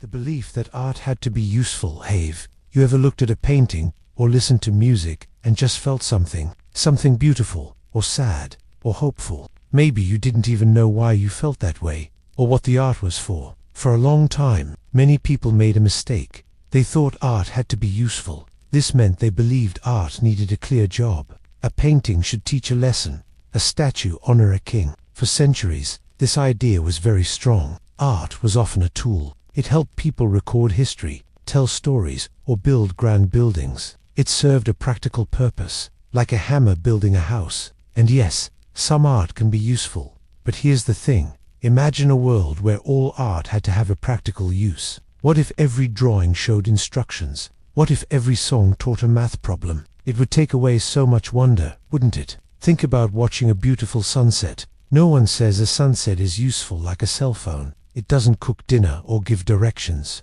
but it can make you feel peaceful, amazed. It fills you with feeling, just by existing. That's what art can do. That's era. Thinking art must be useful almost stopped pure creativity. It was like putting a cage around something meant to fly. When people understood art could exist for beauty, for feeling, for sparking imagination, it was like a breath of fresh air. It let artists express things without a practical purpose, but with deep truth and emotion. And that's why it matters. It reminds us not everything important needs a job. Sometimes, beauty and feeling are purpose enough, teaching us about being truly human. When justice meant revenge, have you ever felt that burning, hollow feeling when someone truly wrongs you? Maybe they hurt a friend, or broke something precious that belonged to you. What's your first thought, deep down? For many, for a long time, that first thought wasn't about fairness or talking it out. It was about getting even. This is a big idea we need to think about. For most of human history, justice wasn't what we think of today, with courts and lawyers. It was often a direct, powerful demand for revenge. It was a time when the saying, "an eye for an eye," wasn't just a phrase. It was how things actually worked. If someone caused you pain, you had a right to cause them similar pain back. Think about it like this. If one family hurt another in an ancient village, the second family felt obligated to hurt the first in return. It wasn't about trying to understand why it happened or making amends. It was about evening the score. It was about balancing the hurt with more hurt, believing that this would make things right. But here's the thing, it rarely did. Imagine you're playing a game, and someone cheats you. You feel that hot rush of anger. Your first instinct might be to cheat them back, or maybe even to push them. That immediate urge to make them feel what you felt. That's the echo of old revenge. But does that really solve anything? Does it make you feel truly better? Or does it just start a bigger fight? So here's what happened. This old idea of justice, of just hurting back, often led to endless cycles of violence. A fight became a feud became a war. Because if I take an eye for an eye, then you might feel you need to take an eye back. It's like throwing a pebble into a calm pond. The ripples just keep spreading outwards, touching everyone. This way of thinking brought a cold comfort, maybe, but never true peace. It was an error that trapped people in endless loops of pain, and that's why it matters. Civilizations slowly learned that real justice has to be something more than just hurting back. It's about finding a way to truly heal, to stop the ripples, and to try and make things better for everyone, not just for the one who got even. The idea that people never really change. Have you ever looked at someone, maybe a friend or even yourself, and thought, they'll never change? It's a powerful idea, isn't it? This thought, that what's deep inside us, our true nature or our worst habits, is set in stone forever. It whispers to us that the kid who always got into trouble will always be trouble, or the quiet person will always stay hidden in their shell. For a long time, across different cultures, people believed in something similar. Ancient thinkers sometimes talked about human character as if it were a fixed mold, shaped early on and then unchangeable, like a river cutting its path through rock. Once the course is set, it seems impossible to divert. This belief can feel heavy, sometimes comforting, sometimes deeply sad. If someone makes a big mistake, this idea says they're stuck with it, and so are we if we want to become better versions of ourselves. But here's the thing. Think about a tree. When it's a sapling, it bends easily. As it grows, it becomes strong and sturdy. But even then, it keeps growing, adapting to the wind, reaching for the sun. It might lose leaves in winter, then bloom in spring. Or think about a skill you learned, like playing a musical instrument or coding. At first, it's hard, and you make many mistakes. It might feel like you'll never get it right. But with practice, with effort, you slowly, sometimes suddenly, get better. Your brain actually changes, creating new pathways. That's a real, physical change. So, is it really true that people never change? Maybe it's not about becoming an entirely different person, but about growth. It's about learning, healing, and choosing a different path day after day. It suggests that even when things feel set, there's always a quiet possibility, a gentle hope, that we can evolve, that our story isn't finished yet. And that's a thought worth holding on to. A belief that opens up new possibilities for everyone. How fear was used to control people. How often do we feel that cold, not in our stomach, that sudden chill when something scares us? Fear is a powerful feeling, right? It makes us want to run, to hide, to avoid danger. But here's the thing. That very power, that urge to protect ourselves, can be twisted. Think about history. People in power saw how strong fear is. If they made people afraid of something, an enemy, a new idea, or a different group, they could guide actions. They made people follow rules they might not otherwise, or believe things not quite true. Sometimes it started small, with worries, but soon fear became a tool, a way to keep things in order, or to gain more power. Here's an example you might get. Imagine a school rumor. If you don't join this club, you won't get good grades, and everyone will think you're uncool. That's not true. But the fear of being left out can push students to join. Or think about scary health warnings on social media that aren't real, but they make people panic and share them, changing actions. It's like our brain's alarm, meant to keep us safe from a real fire, getting tricked into screaming about a smoke machine. And that's why it matters to understand this. When we feel fear, it's a signal. But we have to learn to ask, is this fear real? Is it protecting me, or is someone else using it to guide me? Being aware of how fear can be used helps us stay true to ourselves, to think clearly even when our hearts are racing. It's about finding that quiet strength inside, the courage to look past the shadows and see the truth for ourselves, instead of letting fear decide our path. The lie that learning ended with school. Do you ever imagine school as a finish line, a place you finish, then stop learning? This idea that learning ends with a diploma is a powerful lie. Many believe their brain can finally rest after school. But here's the truth. Real learning, the kind that makes you grow, never actually stops. Long ago, before schools, people learned from life itself. Apprentices learned crafts for years by doing, watching, asking. They mastered skills, then kept refining them for life. Ancient philosophers like Socrates spent lives in deep thought, always questioning. The world was their classroom. Think of riding a bike. You don't stop after the first wobbly ride. You keep practicing, getting smoother, exploring new paths. Or a chef. They keep trying new ingredients even after culinary school. They experiment, taste, and grow. It's the same for us. Believing learning ends with school closes a part of us. It limits curiosity. The world keeps changing, keeps offering new wonders. To stop learning is to miss out on so much. Our minds are built for discovery, meant to keep exploring. Life itself is the greatest classroom, with lessons waiting every day. Staying open to that is a quiet, beautiful journey that never truly ends. Thinking wealth was proof of goodness. Have you ever looked at someone with a lot of money, a big house, and fancy things, and wondered if they were just better? Like, did they earn all that because they're especially good people, or smarter, or somehow more deserving? This feeling, this thought, is a very old one. For a long time, in different parts of history, people believed that if you were rich, it meant you were truly blessed, maybe even by God or the universe. It was seen as proof that you were virtuous, that you lived a good life, and so, you were rewarded. And here's the problem. If wealth meant goodness, then what did being poor mean? It often meant you were seen as less worthy, perhaps even punished for some unseen flaw. This idea wasn't just about money. It was about judging a person's entire worth based on their bank account. Think about it like this. Imagine you're watching a talent show. Someone sings a perfect song and wins first place. Does that automatically mean they are the kindest, most honest person backstage? No, right. It just means they're good at singing. Wealth works the same way. It tells us about someone's financial situation, maybe their business smarts, or even just plain luck. But it doesn't tell us about their character, their kindness, or how they treat others. This way of thinking, this philosophical error, has led to so much unfairness. It made societies look down on the struggling, believing they somehow deserved their difficulties, and it often let the truly powerful, who sometimes gained wealth unfairly, feel justified in their actions. It makes us forget that true worth isn't measured by what you have in your pockets, but by what you carry in your heart. We learn that judging people by their money hides the real story of who they are and what truly matters in life.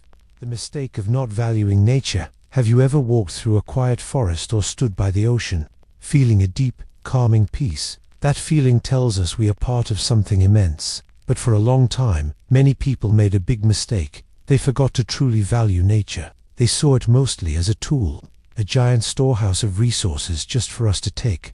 This way of thinking became common a few hundred years ago. With new machines and cities, it felt like humans were separate from the natural world. We began to see forests as just timber, rivers as places to dump waste, and land as property. Our focus became what nature could give us, not what it is or what it teaches about life. Here's the thing, when you only see a forest as wood, you miss the quiet life humming inside. You miss how roots hold soil, stopping floods, and the clean air. It's like looking at your home and only seeing the bricks, forgetting the warmth and memories within. You might build something better, but you lose something truly priceless. This error, this quiet forgetting, has led to huge problems for our planet. We've harmed the very systems that keep us alive, the air, water, soil. When we ignore nature, we lose a part of ourselves. We miss out on wonder, on connection, on the deep understanding that we are all woven into life's fabric. So, here's what happened. We built amazing things, but sometimes we broke beautiful, essential things.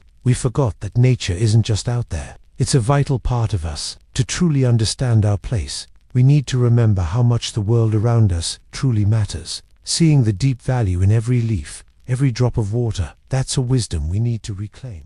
When power only served itself, have you ever felt like someone in charge wasn't really thinking about you? Maybe a group leader who just wanted things their way. It's a feeling that goes way back, and it's called power serving itself. This happens when people with great power forget who they're supposed to be helping. Instead, they use their position for their own gain, maybe more wealth, more control, or just to feel important. Imagine a government, or even a king, whose job is to protect and care for its people. But what if that king made rules only to get richer, or to keep others from challenging him? That's what we mean. Historically, this caused huge problems. Think about ancient empires where emperors built massive palaces and lived in luxury, while ordinary people struggled. Or leaders who started wars not for defense, but to grab more land and boost their own glory. These decisions didn't come from a place of public good. They came from a desire for personal power. Here's the thing, true power, the kind that helps, is like the roots of a strong, healthy tree. It should give nutrients and stability to the whole tree, the branches, the leaves, the fruit, which are like the people it serves. But when power only serves itself, it's like a root that takes all the water and food for itself, leaving the rest of the tree weak and dying. It starves the very thing it's supposed to support. This isn't just about ancient kings, though. Even today, we see smaller versions of it. Maybe a school club leader who only picks their friends for important roles, even if others are more qualified, or a company CEO who makes decisions that help their own wallet, but hurt their employees. When power forgets its purpose and only looks inward, it creates a deep emptiness. It erodes trust, and that's why it matters. It teaches us that true strength isn't about how much you take, but about how much you give and protect. It's a quiet reminder that those who lead should always remember who they serve and why. The error of ignoring other cultures. Have you ever felt a quiet wonder about how many different kinds of stories fill our world, beyond the ones you hear every day? This feeling of curiosity is the opposite of a profound mistake humanity has often made, the error of ignoring other cultures. It's when we, as individuals or whole societies, decide that our ways, our beliefs, our understanding of life, are the only ones that truly count. For ages, this error has deeply shaped our civilization, and almost always for the worse. Powerful groups, whether ancient empires or more modern nations, often believed their wisdom was superior. They didn't truly listen or seek to understand the people they met, especially those with different languages or traditions. Think of how much knowledge was lost, how many brilliant insights into medicine, art, or justice from faraway lands were simply brushed aside. They were seen as other, and therefore less valuable. Here's the thing, it's a bit like trying to solve a vast, beautiful puzzle, but you only ever look at the pieces from your own small box. You might finish a tiny corner, but you'll never glimpse the whole magnificent picture, never connect all the vibrant colors and unique shapes that complete it. And that's why this error matters so deeply, in a quiet, important way. When we close our minds and hearts to other cultures, we don't just miss out on incredible inventions or new forms of art. We miss out on understanding the vast, incredible spectrum of what it means to be human. We miss chances to learn deeper empathy, to see struggles and joys that are both unique and profoundly similar to our own. It keeps our own hearts and minds small when they could be expansive, brimming with understanding. It means choosing to live in a less colorful, less wise, and ultimately, a less hopeful world. When a universe of shared wisdom and warmth is waiting for us, just beyond that door we hesitate to open, believing that logic solved everything. Have you ever wondered if there are some things, deep down, that pure logic just can't touch? For a long time, some really smart people believed that if we just thought clearly enough, used perfect reason, we could solve every problem in the world. They felt logic was like a powerful, shining key that would unlock all truths. From how the stars move to how societies should be built, it was a beautiful idea, full of hope, that thinking hard and smart could fix everything that was broken in our lives and in civilization. This way of thinking, called the Enlightenment, was amazing in many ways. It helped us understand science, build better laws, and challenged old, unfair ideas. But here's the thing, while logic is a brilliant tool, it's not the only tool we have. People started to believe it was the only thing that mattered, pushing aside feelings, instincts, and even things that just felt right, even if they couldn't be perfectly proven. They forgot that humans aren't just walking brains, we're also hearts, spirits, and messy, wonderful collections of emotions. Think about trying to explain why your favorite song makes you feel a certain way. You can logically break down the notes, the rhythm, the lyrics, but can logic explain the shiver you get, the memories it brings back, or the deep, happy ache in your chest? No, that part isn't logical. It's deeply human.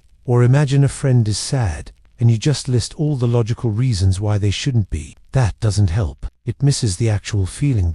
So, here's what happened. By over-relying on logic, we sometimes lost touch with the deeper, more complex parts of ourselves and others. We began to ignore the whispers of intuition, the power of compassion, and the mysteries of beauty that don't fit into a tidy logical box. Logic lights a path, but it doesn't show us all the stars, or the quiet magic in the shadows. We need reason, absolutely, but we also need the wisdom that comes from our feelings, our hearts, and all the things that make us more than just calculating machines. It's about seeing the whole picture, not just the logical lines.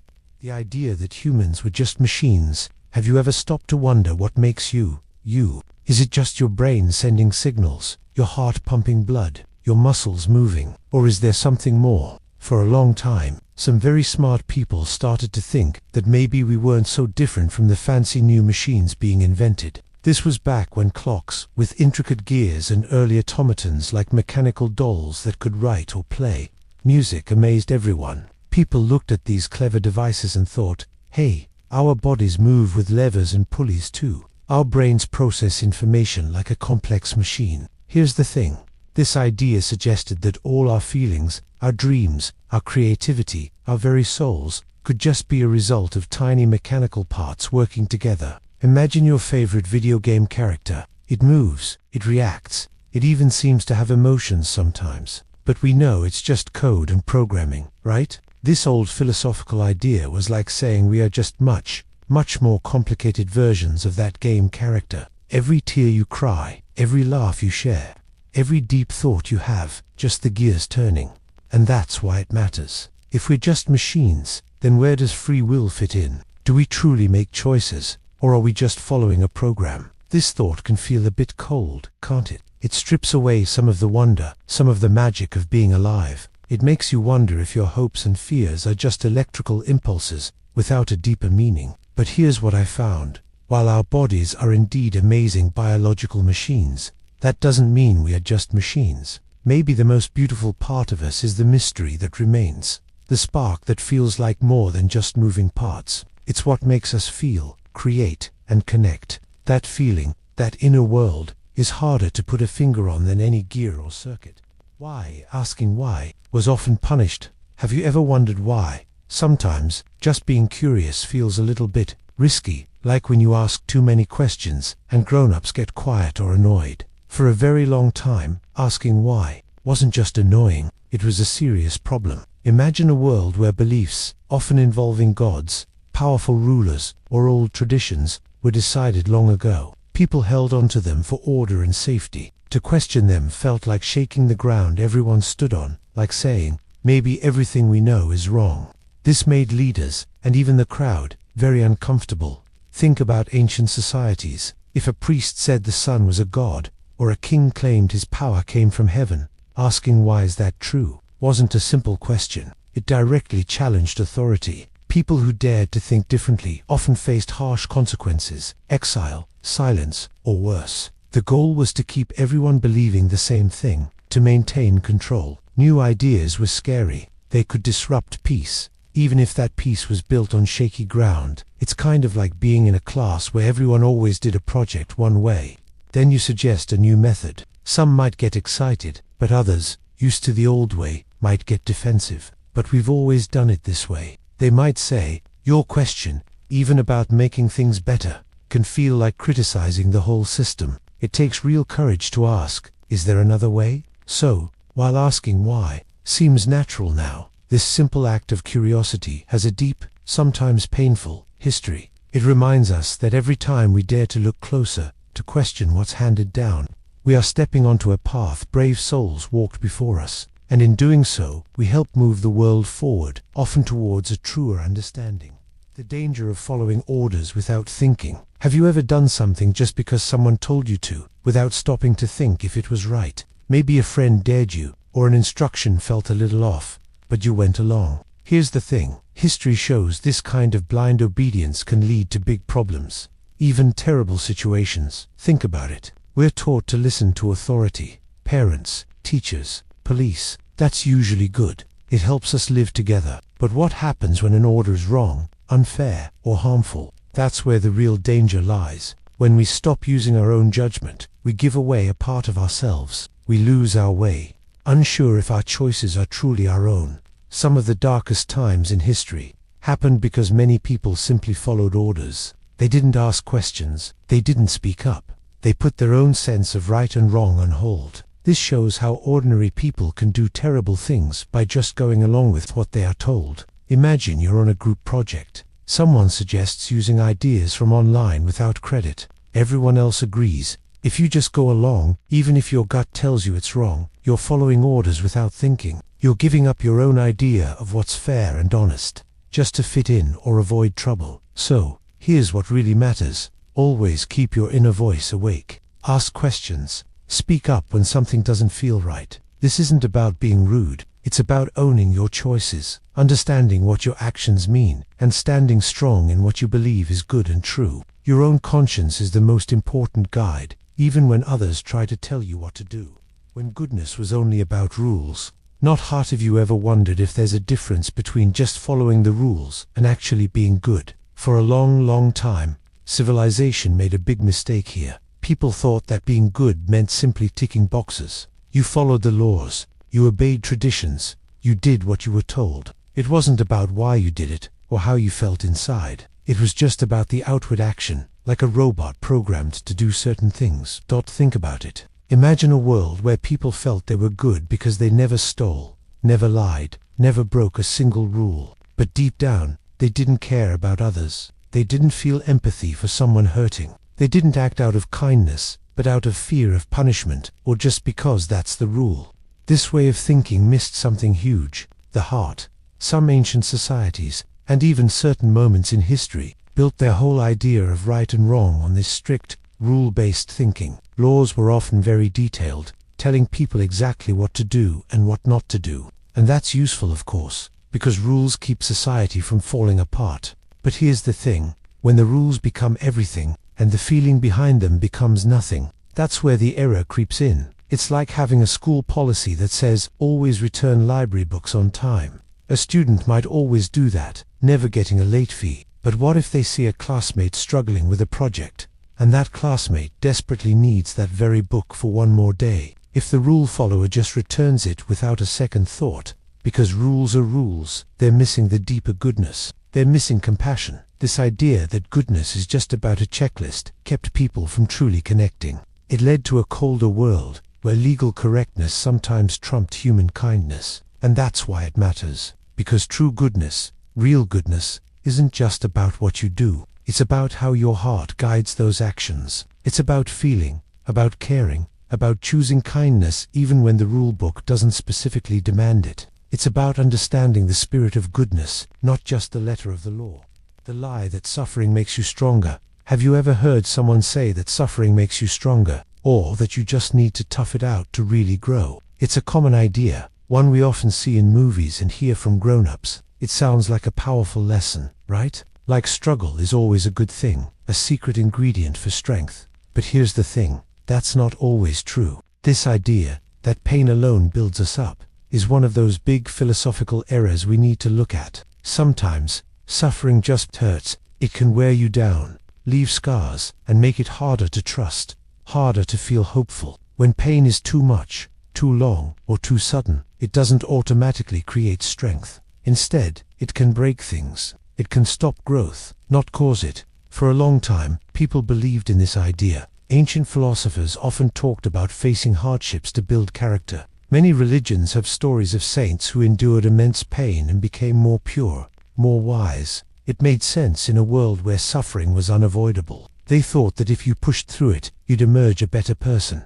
Think about a plant. A plant needs sunlight, water, and good soil to grow strong. If you put it in a dark closet, or give it too much water, or let it get battered by constant storms. It doesn't get stronger from the hardship. It wilts, it struggles, it might even die. It might survive, but it will be damaged. True growth for a plant comes from supportive conditions, not just from surviving constant attacks. Our emotional and mental selves are similar. We grow strongest when we have support, care, and a chance to heal, not when we're constantly under stress. So, the real strength isn't just about how much pain you can take. It's about how you heal, how you learn to be kind to yourself, and how you find connections with others who can offer comfort and help. It's about building a life where you have the resources to recover, not just proving you can survive endless challenges. Sometimes, the bravest thing you can do is admit you're not okay and reach out for gentle support, letting yourself truly heal.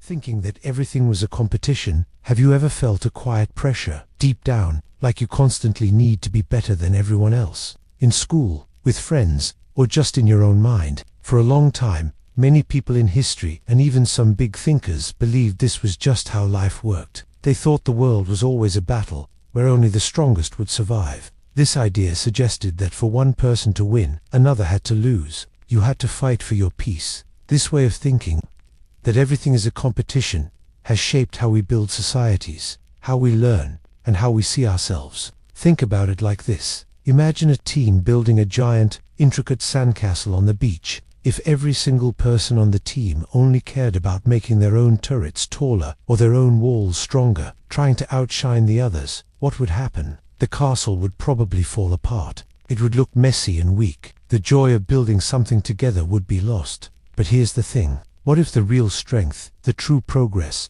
comes not from pushing others down, but from lifting each other up? What if the world isn't a zero-sum game, where someone's gain always means someone else's loss? This old idea of constant competition often blinds us to the power of working together, sharing knowledge, and finding common ground. It makes us build walls instead of bridges. When we let go of that intense need to always win, we open ourselves to a different kind of strength. It's a quieter power, found in empathy, cooperation, and creating beauty not just for ourselves, but for everyone. Maybe the biggest, most lasting achievements aren't about being first, but about building something magnificent, together, that benefits us all. It's a peaceful thought, isn't it? To imagine a world where shared efforts build a better future, instead of just competing for a small piece of the present.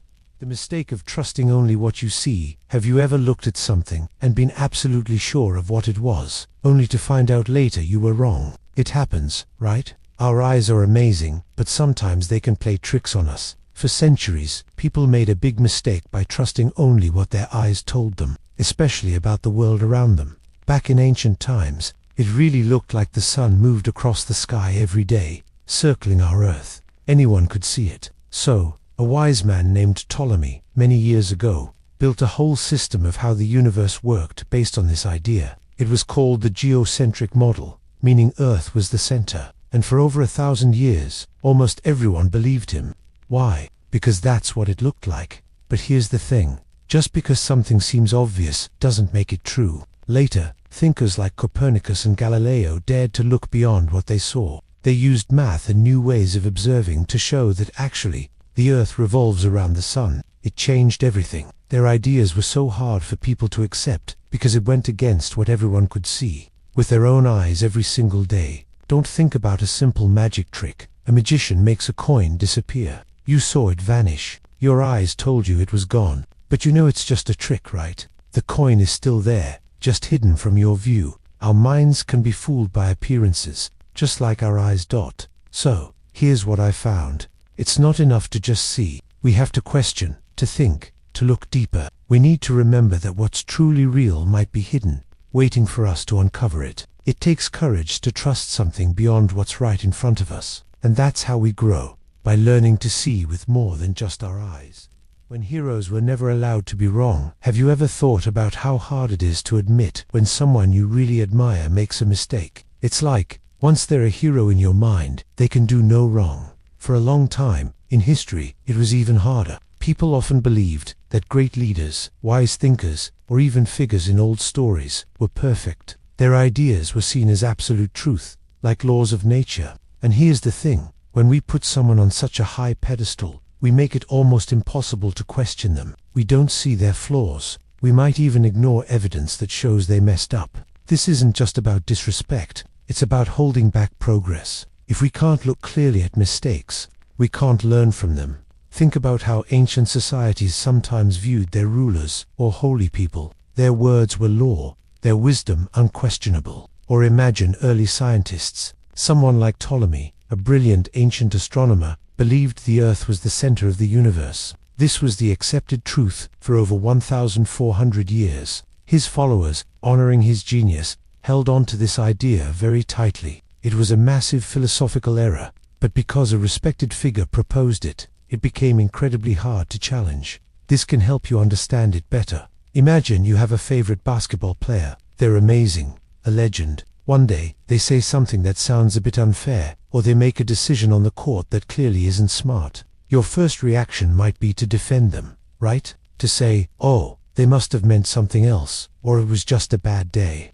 We want our heroes to stay perfect, but sometimes, even heroes make bad calls, and that's why it matters. Real wisdom often comes from being brave enough to look at everyone, even the most brilliant people, as human. It means accepting that even great minds can be wrong. This allows us to move forward, to build new knowledge, and to truly understand the world without the heavy shadow of old, unquestioned errors. It helps us grow. The error of not planning for the future. Have you ever thought about what tomorrow will bring? Not in a fortune-telling way, but just that today's choices shape what happens next. So often, we get caught up in the now. We only see what's right in front of us. This way of thinking, not planning for the future, has quietly changed the world in powerful, sometimes heartbreaking ways. Imagine an ancient civilization on fertile land. People live happily, growing crops, but maybe they don't think about what happens if the rains stop, or if they cut down all the trees for building. They focus only on the present harvest. Then, one season, the rain doesn't come. The soil turns to dust. Without a plan for drought or managing water, their vibrant society starts to crack, their homes empty. This isn't just a story. Historians believe some great societies, like parts of the Maya civilization, faced struggles like this. They didn't always foresee environmental changes or manage resources long term. Their focus on the immediate made them vulnerable to the future's harsh truths. Here's an example. Think about your school projects. If you wait until the last minute, only focusing on what feels good right now, playing games or hanging out, you're not planning for that future deadline. When that day arrives, you feel stressed, rushed, and the work might not be your best. That feeling of regret, that's what happens when we don't look ahead.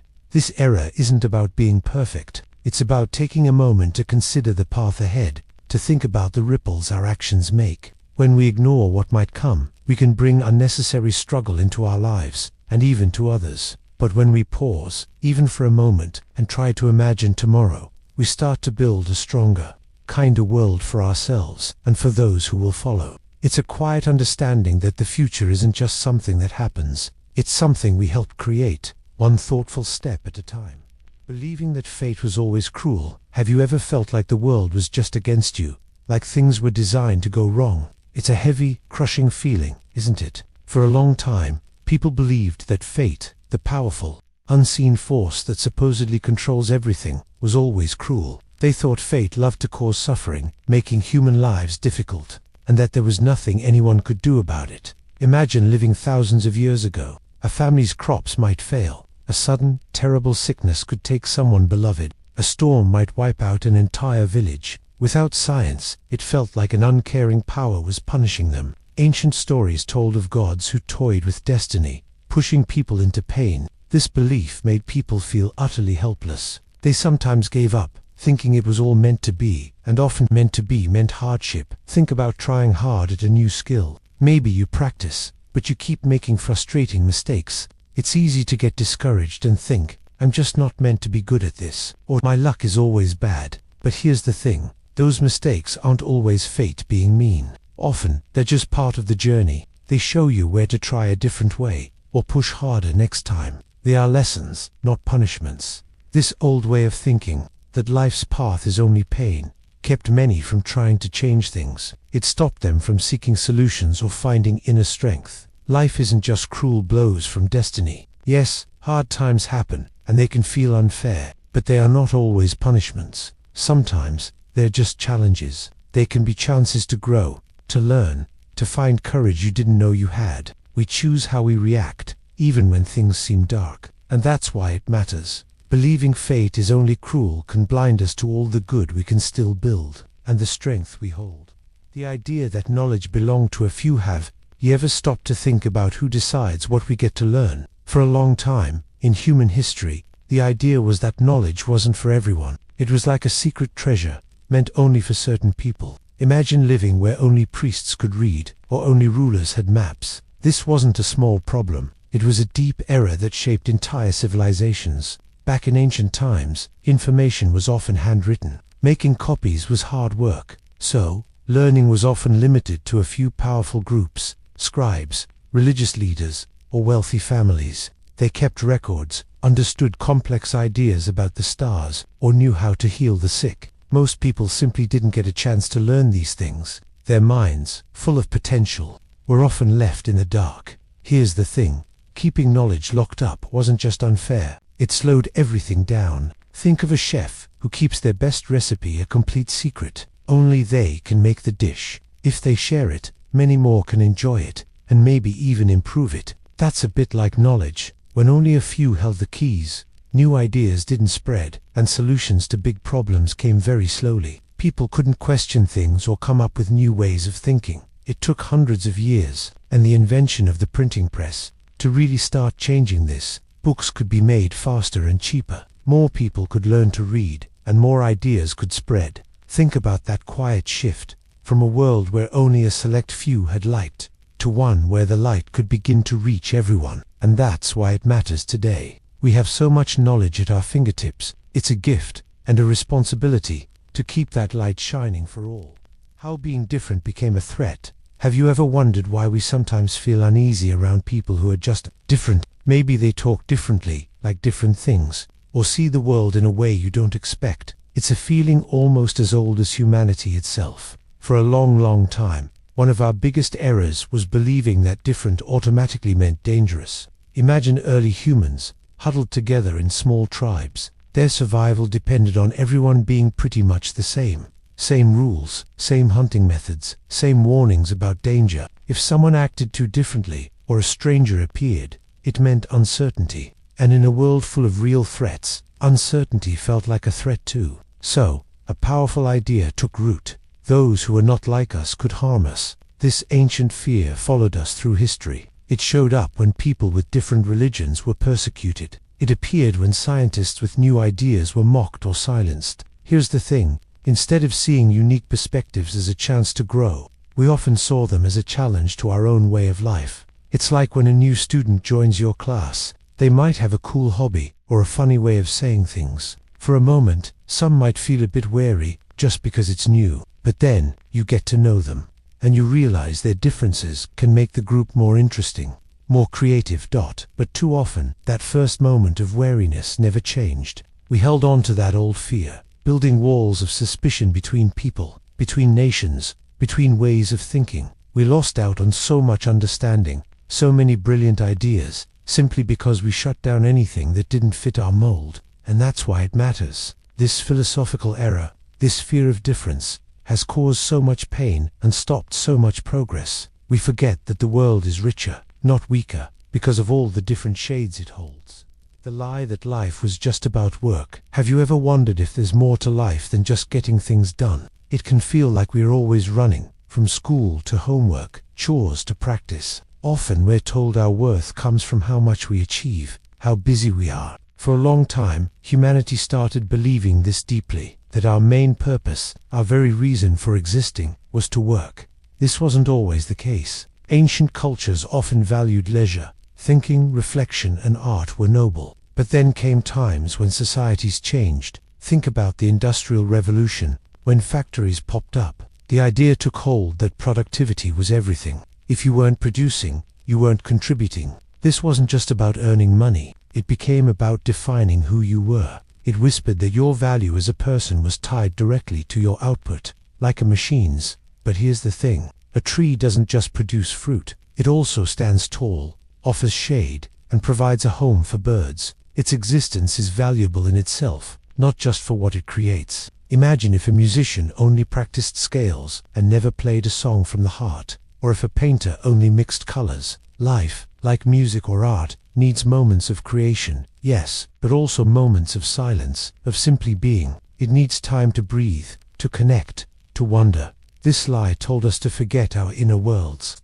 our dreams, our joy outside of achievement. It dimmed the light on how important friendship, laughter, and quiet moments are. Realizing this error reminds us that our true worth isn't something we earn with endless tasks. It's something we possess just by being alive. So, it's okay to slow down, to rest, to simply exist, and appreciate the world around you. Your value isn't measured by a to-do list. It's in the unique person you are.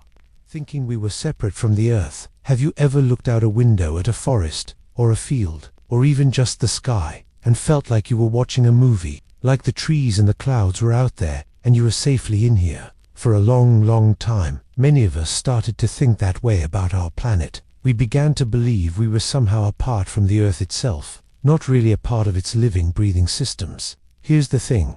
This idea that humans were special and separate came with big consequences. If the earth was just a resource, something to be used, then its health didn't feel like our direct responsibility. Ancient cultures often saw themselves as the land, their stories woven into the rivers and mountains. But over centuries, especially as humans built bigger cities and new technologies, a different story took hold. We saw ourselves as masters, standing above nature, not within it. Think about your own body. You don't see your lungs as separate from you, do you? Or your heart. They are part of you, keeping you alive. But what if you started treating your lungs like they were just a machine, something to use and ignore until it broke? That's kind of what we did with the earth. We forgot that the air we breathe, the water we drink, the food we eat, it all comes from this planet, and it is all connected to us.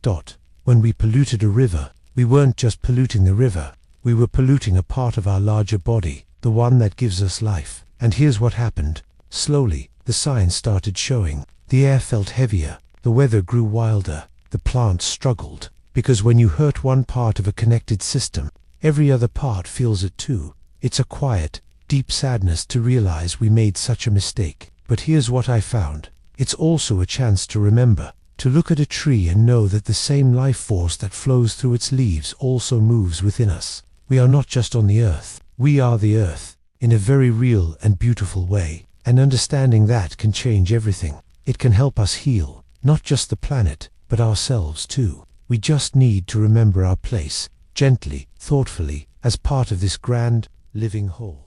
The mistake of believing in perfect leaders. Have you ever looked up to someone so much, someone you admired, believing they held all the answers? It's a comforting thought, isn't it? To imagine a perfect leader, someone who sees everything clearly, makes no errors, and always knows the right path. But this belief, that anyone can be flawlessly good or perfectly wise, is a deep mistake humanity has made again and again. For centuries, people placed kings, emperors, or great thinkers on towering pedestals. Their words were law, their decisions often unquestioned. But history shows a different truth. Even those whose names echo through time, who built empires or inspired movements, were deeply human. They made brilliant choices, yes, but also ones that caused pain, division, or ruin. Their shining moments were often shadowed by human weaknesses, sometimes hidden, sometimes painfully obvious. Think about a favorite movie director or a sports star you really admire. You see their incredible talent,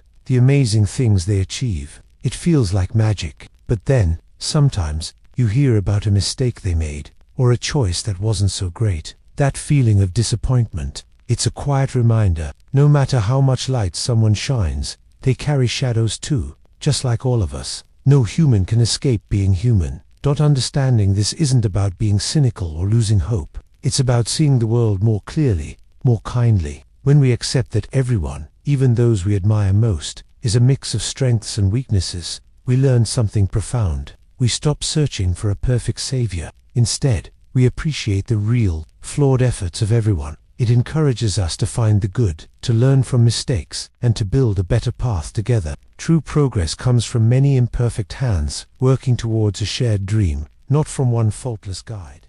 When compassion was seen as weak, have you ever felt like showing you really care, deeply, might make you look less tough? For a long time, in history, Many people believed compassion feeling for others' pain was a weakness. It was seen as soft, not strong, like a chink in your armor, a vulnerability. They thought true strength meant being tough, not letting emotions show, especially not kindness or pity. Think about ancient societies. The Spartans, for instance, their whole world was built on strength, discipline, and war. Emotions, especially tenderness, were often pushed down because they might hesitate a fighter. Or consider the Roman Empire, where gladiators fought for entertainment. A crowd's call for mercy wasn't always given. The idea was, if you were truly strong, you didn't need to feel for the unlucky or defeated. Some thinkers even argued emotions clouded judgment. A truly rational person, they felt, wouldn't let pity guide their actions, as it might lead to imperfect decisions.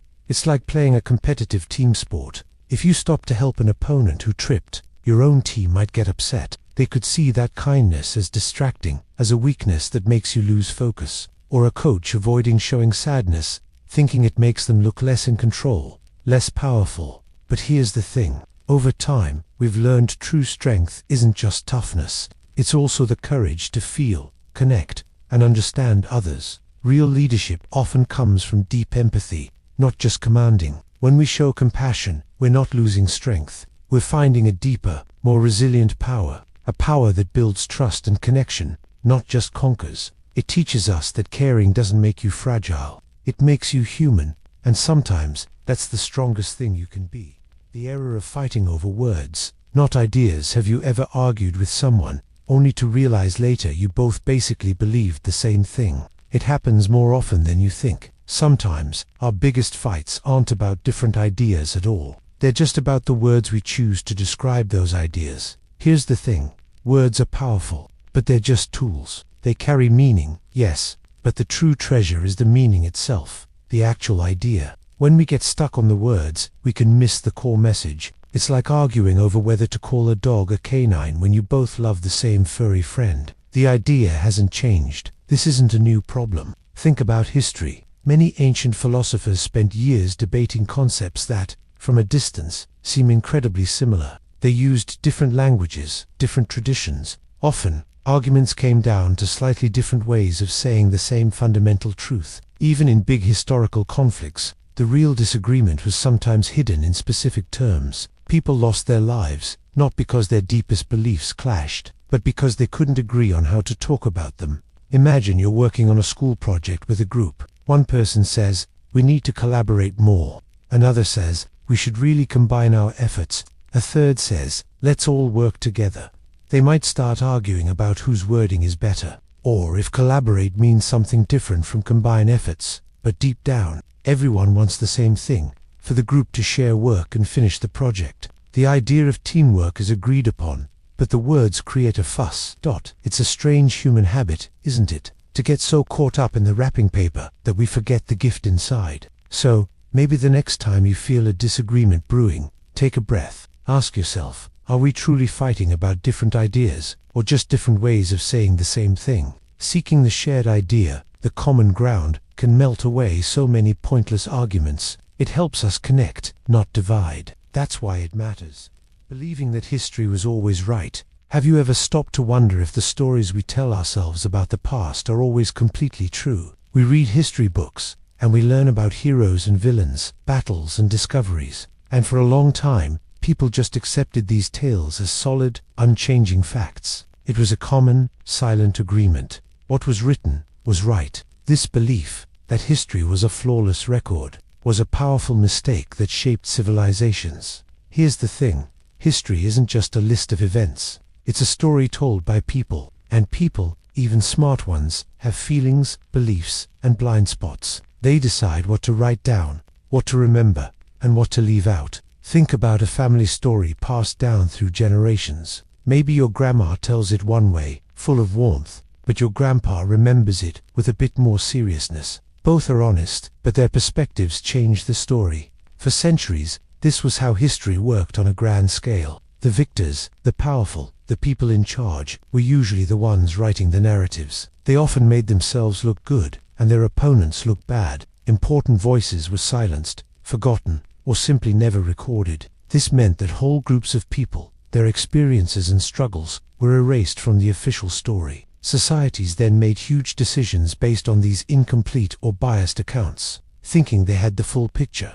Imagine your favorite band. If only one member wrote down the band's entire journey, would that be the full story? What about the other members? What about the audience? Or think about a science experiment. Scientists share their results, but then other scientists try to repeat it, test it, and sometimes even challenge it. That's how we get closer to a fuller truth. History needs that same kind of careful, questioning eye. So, this isn't about saying history is fake. It's about seeing it as a puzzle with many missing pieces. We learn to look at the past with curiosity, asking whose story is this, and who isn't being heard. It's a quiet, important shift in thinking. Understanding that history isn't always right helps us be more thoughtful today, more open to different voices, and less likely to repeat the hidden errors of the past.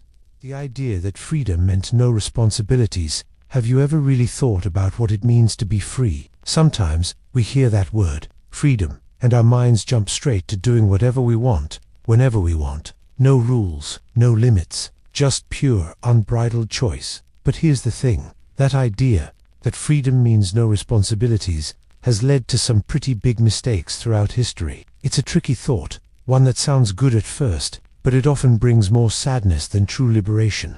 Imagine a world where everyone believed this. If freedom meant no duties, then people would take what they wanted, ignore others' feelings, and break promises without a second thought. For a long time, some leaders and even regular people have misused the idea of freedom. They'd claim they were free to exploit others, or free to ignore the well-being of their communities, all in the name of personal choice. They forgot that true freedom isn't about escaping consequences. It's about making choices knowing there are consequences and accepting them. They didn't see that a society built on pure individual, anything goes quickly falls apart, hurting everyone, especially the most vulnerable. Think about driving a car. You have the freedom to drive almost anywhere. That feels amazing, right? But that freedom comes with huge responsibilities. You have to follow traffic laws, use your blinker, stay sober, and pay attention. If you think your freedom means you can ignore stop signs or speed through a school zone, you're not just being free,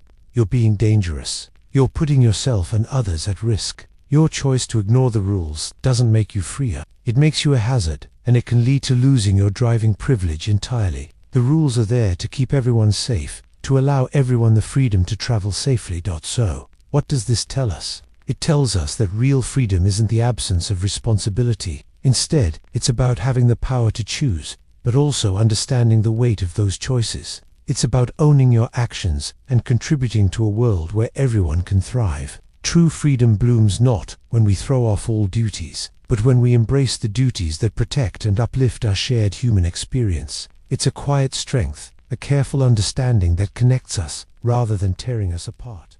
Why? It was hard to change your mind. Have you ever felt a tug inside you, a stubborn feeling, when someone told you something that went against what you deeply believed? It's not just about being right, it's about how our minds are wired. Here's the thing, our brains love consistency. They build pathways for ideas we accept, and once those paths are well worn, like a favorite trail in the woods, it takes a real effort to step off them and explore new ground. For hundreds of years, people truly believed the Earth was the center of the universe. The sun, moon, and stars all revolved around us. It felt right. It looked right. Think about it. You stand still, and the sun moves across the sky. So, when thinkers like Copernicus and Galileo suggested the Earth actually moved around the sun, many people resisted. It wasn't just a new fact. It challenged their entire way of seeing the world, their place in it. It was scary to question something so fundamental. It's a bit like when you've always done something one way.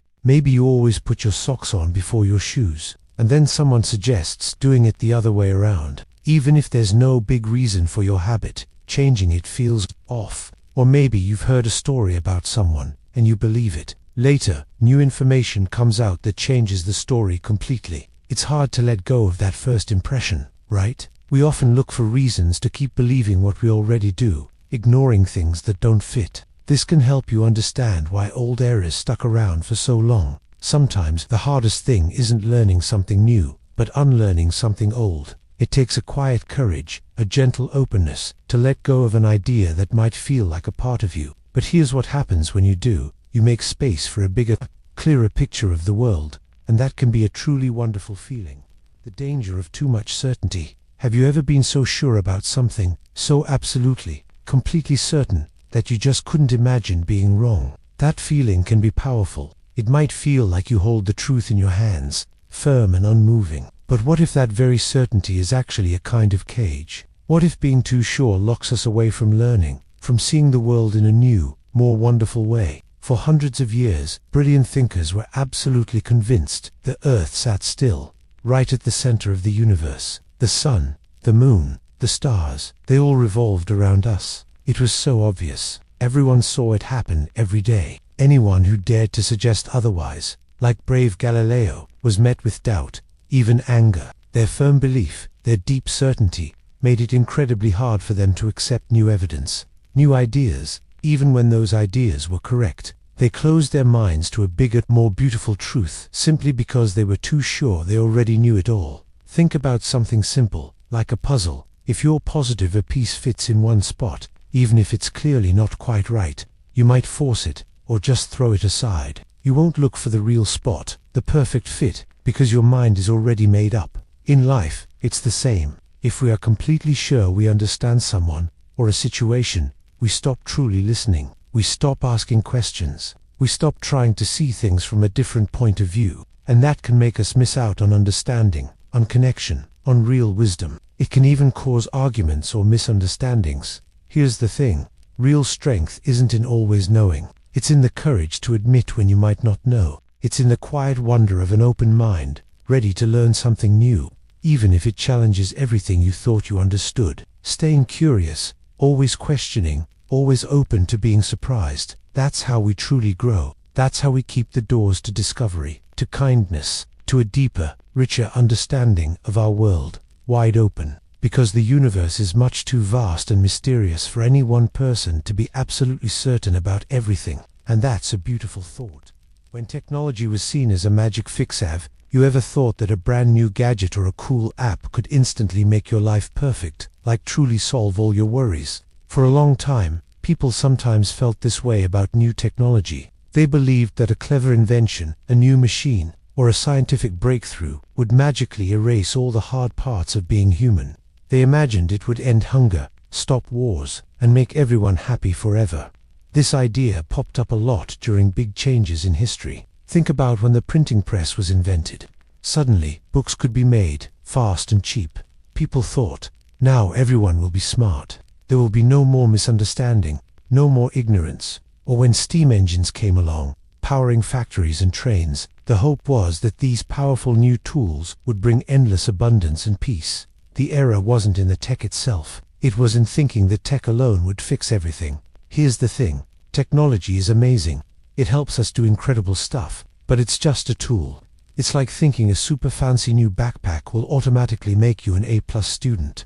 The backpack can carry your books, sure, and maybe even has a charger, but it won't do your homework for you. It won't teach you how to think. You still have to do the learning, the studying, the effort. So, the big mistake wasn't in creating great things. It was in giving these things too much power in our minds. We hoped they would solve the deepest human problems, the ones that really come from our choices, our feelings, and how we treat each other. Real change, lasting solutions, often need more than just a new piece of equipment. They need us to think differently, to act with more kindness, and to understand ourselves better. Technology can show us the way, but we are the ones who have to walk it. The lie that happiness was all that mattered. Have you ever felt like you had to be happy? Like if you weren't smiling, something was wrong with you or your life? Here's the thing. We often hear that happiness is the ultimate goal, that it's all that matters. But this idea, this relentless chase for only good feelings, can actually be a heavy burden. It's a powerful lie, telling us to avoid anything uncomfortable, anything that might challenge us or make us sad. And that's a problem, because life isn't always easy or joyful. For a long time, people understood that life was about more than just smiles. Ancient thinkers knew that true peace and a meaningful life came from things like courage, wisdom, and even facing hardship. They didn't just run from difficult emotions, but over time, especially in more recent history, we started to believe that every moment should be filled with cheer, We see images everywhere of perfectly happy people, and it makes us think we're failing if our own lives aren't like that.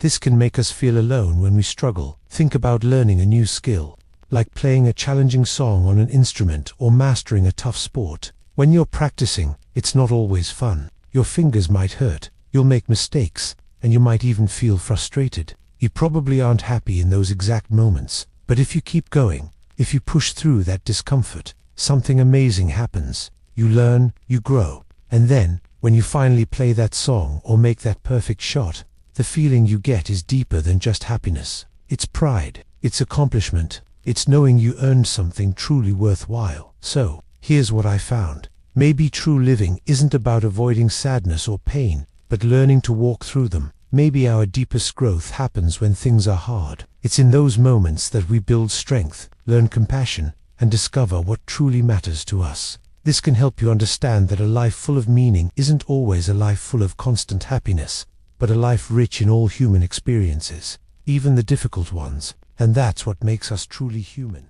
Thinking that only big actions counted. Have you ever felt like what you do doesn't matter unless it's something huge? Like only big, dramatic moments or grand gestures truly change things? For a long time, many people, even smart thinkers, made a mistake. They believed that only massive events, wars, revolutions, inventions, changing everything overnight, were truly important. They thought big leaders, big speeches, or big discoveries were the only things that shaped the world. This idea made it easy to miss something huge, the quiet power of countless small actions, the tiny shifts that build up. It's like only noticing the giant waves crashing, but missing the constant, gentle tide that pulls and pushes daily. Thinkers in the past often wrote about kings and battles, grand ideas debated by famous philosophers. They recorded the big, obvious turning points, but they rarely talked about the thousands of farmers tilling fields, artisans perfecting their craft, parents teaching kindness, or quiet scientists making tiny observations. These small efforts, multiplied across generations, are actually civilization's bedrock. They're the steady hum beneath all the noise, and they matter so much. Here's the thing. Think about a huge forest. Did it just pop up one day? No. It started with one seed, then another, then countless tiny saplings slowly growing. Each raindrop, each ray of sun, each insect doing its job, contributes. You don't see one drop of water make a forest, but all of them together do. In your own life, studying for 5 minutes daily might not feel like a big deal, but those small moments, consistently done, build up to knowledge a single last-minute cram session can't match. So, here's what I found. Realizing this can help you feel less overwhelmed. It means your small acts of kindness, your daily effort to learn, your choice to be patient, they aren't wasted. They are essential building blocks. They add up, and that's why it matters. Every little bit of good, every tiny step forward, helps shape the world. Even if you can't see the whole forest yet. The mistake of ignoring our past. What if the greatest lessons we need are already written, not in a future yet to come, but in a past we often forget, or choose to look away from? Here's the thing. Ignoring our history isn't just about forgetting old dates or names. It's like walking blindfolded through a maze others have already navigated. We miss the clear warnings, hidden paths, and wisdom earned through struggles. Think about it. Generations before us faced big questions, made tough decisions, and sometimes stumbled badly. When we don't look back at their journey, we lose something vital. We lose the chance to learn from their triumphs and, more importantly, from their mistakes. Ancient thinkers from every corner of the world urged us to remember. They knew that understanding where we came from is the only way to truly know where we are going. Without that knowledge, our present feels disconnected, and our future might just be a repeat of old problems. It's a bit like someone trying to build a really tall tower without ever studying how other towers fell. They might think their way is new and unique, but they're likely to hit the same structural weak points everyone else did. Or, imagine you keep having the same argument with different friends, always ending up frustrated. If you never pause to think about what your part in those arguments might be, you'll just keep reliving that same conflict, over and over. That's the quiet danger of ignoring our past. Whether it's our own personal story or the grand story of all humanity, we keep bumping into the same walls, expecting a different outcome. But here's what happens when we do remember. The past isn't just a dusty old book. It's a living guide, a a quiet whisper that tells us what to hold on to and what to let go of. When we listen, truly listen, we honor the struggles of those who came before us. And that's how we build a future that's genuinely new, genuinely wise, not just a replayed echo of yesterday. When education was only for the rich, have you ever stopped to think about how amazing it is that you can learn right now, just by showing up? Imagine a time, not so long ago, when most kids your age wouldn't be sitting in a classroom, holding a book, or even knowing how to read. Here's the thing, for thousands of years, education was like a hidden treasure, guarded by the very wealthy. Only the richest families could afford tutors or send their children to schools. Everyone else, they worked, they toiled in fields, learned trades from their parents, or served others. Their minds, filled with potential, often went unexplored. This wasn't just unfair, it created a deep, sad era for civilization. If knowledge is power, then keeping most people from learning meant only a few held that power. They decided what was true, what was right, and what everyone else should believe. This kept old, sometimes harmful, ideas stuck for generations. New thoughts, new discoveries, new ways of looking at the world struggled to break through because most voices were silenced by a lack of education. Think of it like this. Imagine a team trying to solve a really hard puzzle, but only 2 or 3 players are allowed to see all the pieces. The rest of the team is just guessing in the dark. How many brilliant ideas were lost? How many cures for diseases went undiscovered because the minds capable of finding them never learned to read, never had a chance to wander beyond their daily tasks? And that's why it matters today. When only a few can learn, the world suffers. It loses out on countless inventions, stories, and insights. It's a quiet tragedy, a silent error,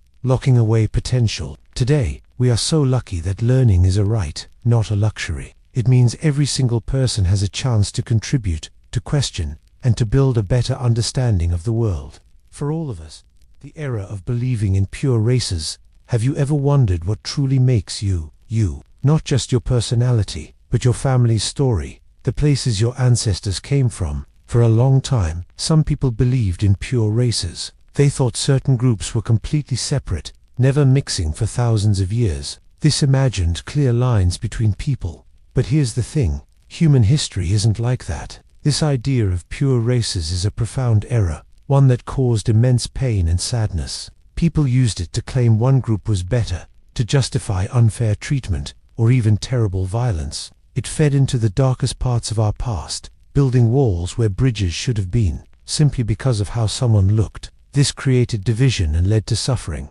Think about a big, beautiful river. It doesn't begin from just one pure stream. Instead, countless smaller streams join it, each adding unique water and character. The river becomes richer, more powerful from all these different sources flowing together. Our human family is like that. Our ancestors moved across lands, met different people, fell in love, and built lives together. Every one of us is a beautiful blend, a living testament to thousands of years of human connection. We carry bits of everyone, from everywhere, inside us. So, when we let go of the idea of pure races, we see something wonderful. We understand our differences are not barriers, but rather the colors that make up humanity's diverse tapestry. It teaches us that we are all part of one big, shared story, constantly weaving new threads. It reminds us that our true strength comes from embracing our shared humanity and the rich mix that makes each of us unique and precious. We are not separate. We are beautifully connected.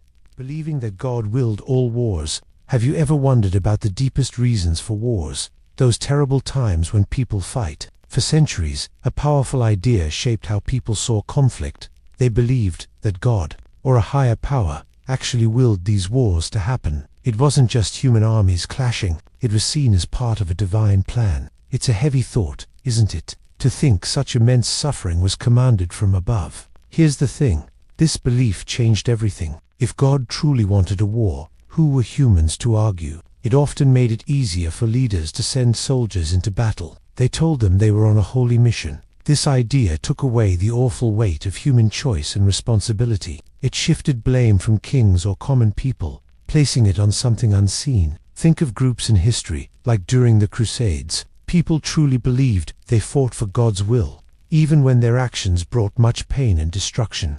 Imagine you're playing a big game at school, and things get heated. Someone pushes another player, breaking a rule. If that person then said, well, the game made me push them, you wouldn't buy it, right? The game set the stage, but the player still chose to push. In the same way, saying God willed the war tries to make humans less responsible for their anger, greed, or hunger for power. It makes it seem like we have no control over violence, and that's why it matters. This belief can make us feel helpless. If wars are just God's will, what can we do to stop them? It means we might not try as hard to talk, to understand, or to make peace. But here's what I found. Realizing wars are human creations, born from our choices, mistakes and prejudices, also means peace can be a human creation. It tells us we have the power to choose kindness, seek understanding, and build a world where fighting isn't the only answer. That choice is ours.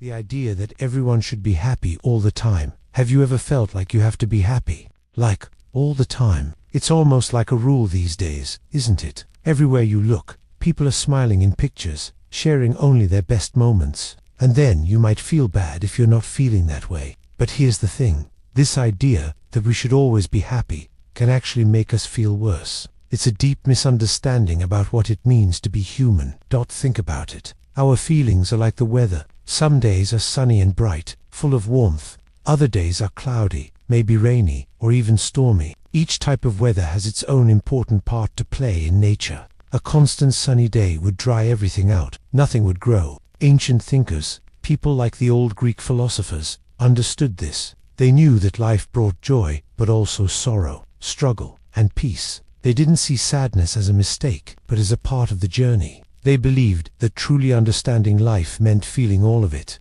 Imagine a really great movie or book. Would it be interesting if the main character was just happy all the time? No challenges, no sad moments, no doubts? Probably not. The story would be boring. It's the tough parts, the times when the hero faces a problem or feels lost, that make the happy ending feel so much more meaningful. Those difficult feelings give depth to the story, and to us so.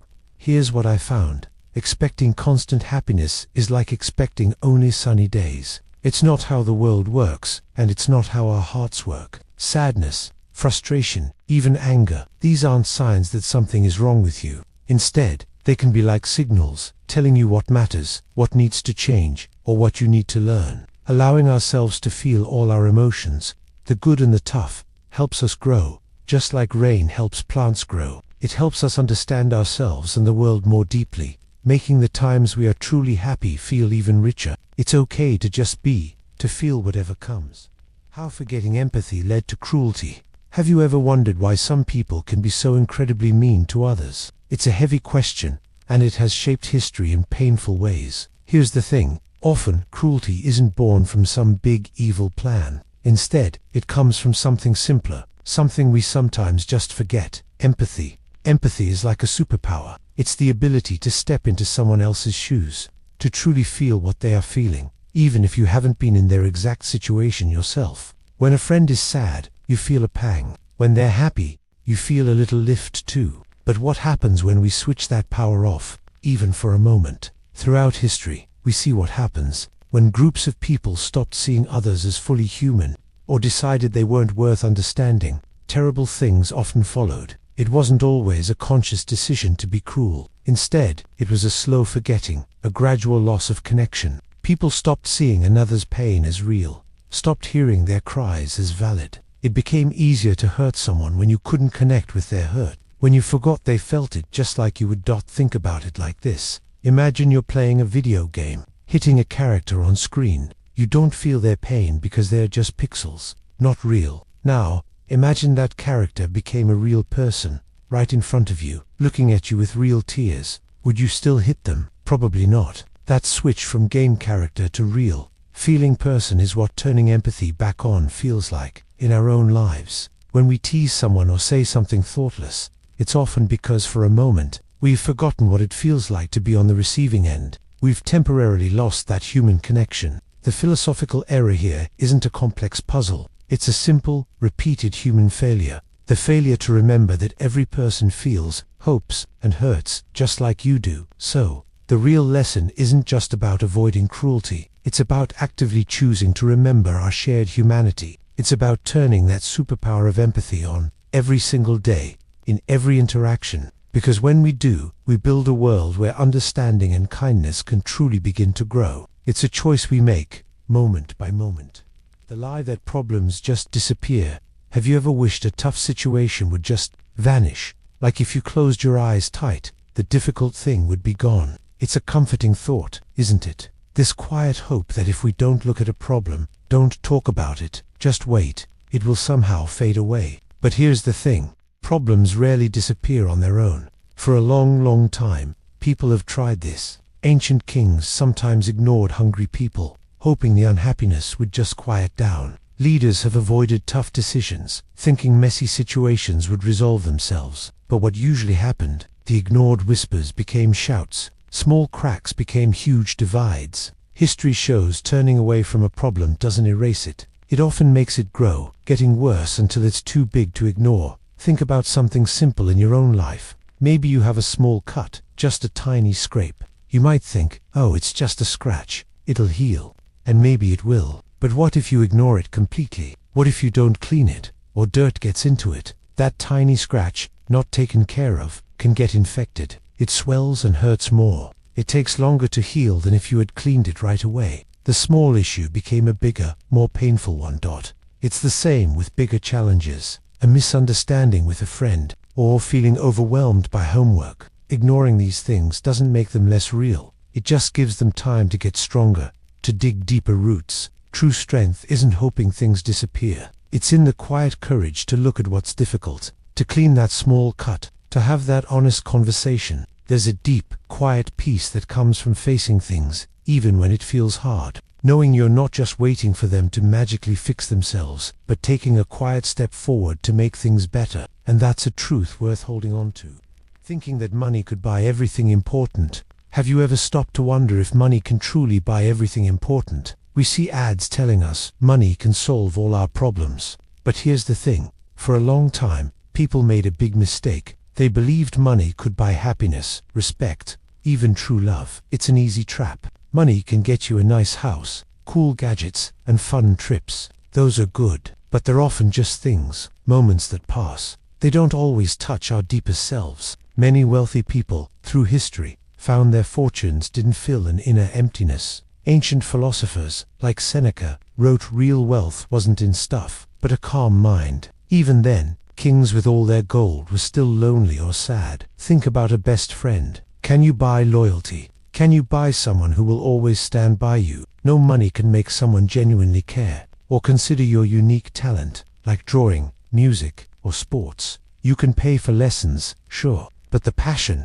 the inner drive, that special spark comes from within. It's developed through hard work and heart, not bought. So, this era isn't just about money. It's misunderstanding what truly enriches life. It's looking past shiny things to life's deeper parts. The most meaningful feelings, kindness, courage, real laughter, a beautiful sunset, a hug from family. These are priceless. They can't be bought. They are only given, shared, or deeply felt. Recognizing this helps us search for the real treasures, the ones money can never touch.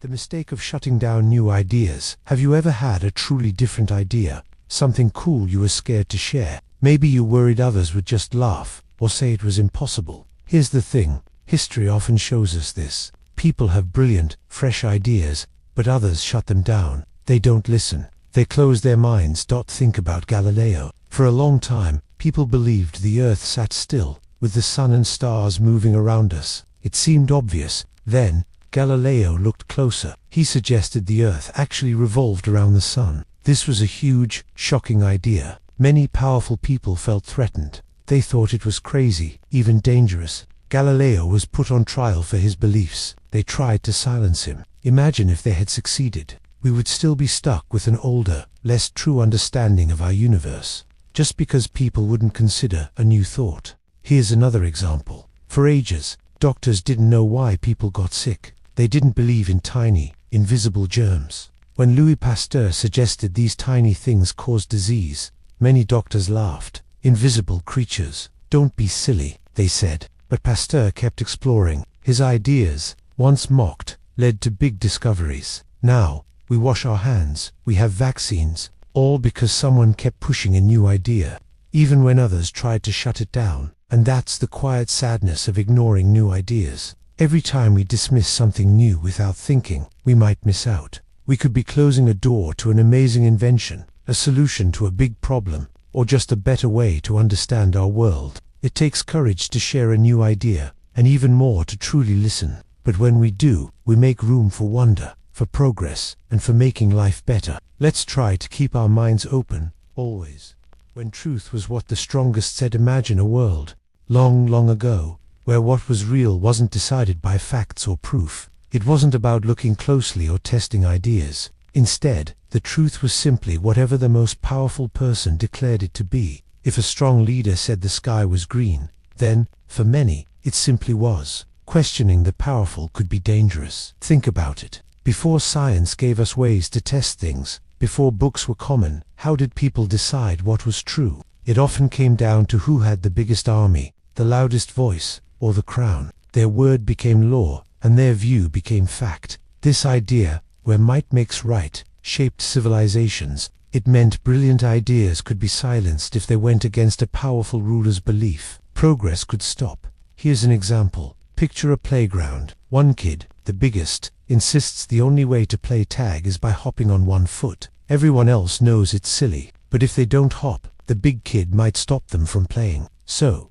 for a while, hopping becomes the truth of how to play tag, even if it's not fair. This shows how power can bend what we accept as real, even when our inner voice tells us something different. This way of thinking, where power decided truth, held back humanity for centuries. Fear often replaced curiosity. It reminds us why it's so important today to always seek evidence, to ask questions, and to protect the freedom to speak our minds. Real truth isn't owned by anyone. It's something we discover together, with open eyes and brave hearts. The era of not questioning old ways. Have you ever wondered why we do things a certain way? Just because that's how it's always been done. It's a powerful pull. This idea of the past. Sometimes, we follow old paths without really asking if they still lead us where we need to go. This era of not questioning what's familiar has quietly shaped our world in profound ways. It can stop new ideas from ever even being born. For centuries, people believed the earth was flat. That was the old way of thinking. Few dared to question it openly. People even laughed at, or worse, punished those who suggested otherwise. But here's the thing, the world kept turning, round and round. It took brave minds, ones who looked at the stars and ships sailing over the horizon, to challenge that old idea. They did this even when it was scary. Or think about medicine. For ages, doctors used methods that actually made people sicker, like bloodletting. They believed it balanced the body. It was simply tradition, passed down for generations. It wasn't until people started asking hard questions, looking for evidence, that things truly changed for the better. Imagine your school has an old rule. Maybe everyone has to use a specific type of pen, even if other pens work better. No one remembers why the rule started. Maybe it made sense a long time ago, but now, it just causes small frustrations. Yet, everyone just keeps following it. Nobody asks, why? And that's the problem. That's quiet acceptance of old ways can feel safe. It's easier not to rock the boat. But history shows us that real growth, true understanding, often begins with a simple, brave question. Why? Or, is there another way? It's a whisper of curiosity that can echo through time, changing everything. This isn't about disrespecting the past. It's about remembering that the past is a starting point, not always the final answer. So, here's the thing. Always keep a little light of questioning inside you. It's how we find new truths, how we grow, and how we make the world a little clearer for everyone. Always moving forward. Believing that justice was always swift. Have you ever done something wrong, or seen someone else do something bad, and just wished for instant consequences? You know, like in a movie where the villain gets caught right after their evil deed. It's a powerful, deep human desire to believe that justice, that idea of things being made right, would always happen fast. We want to see fairness served immediately, like a quick clap of thunder after lightning.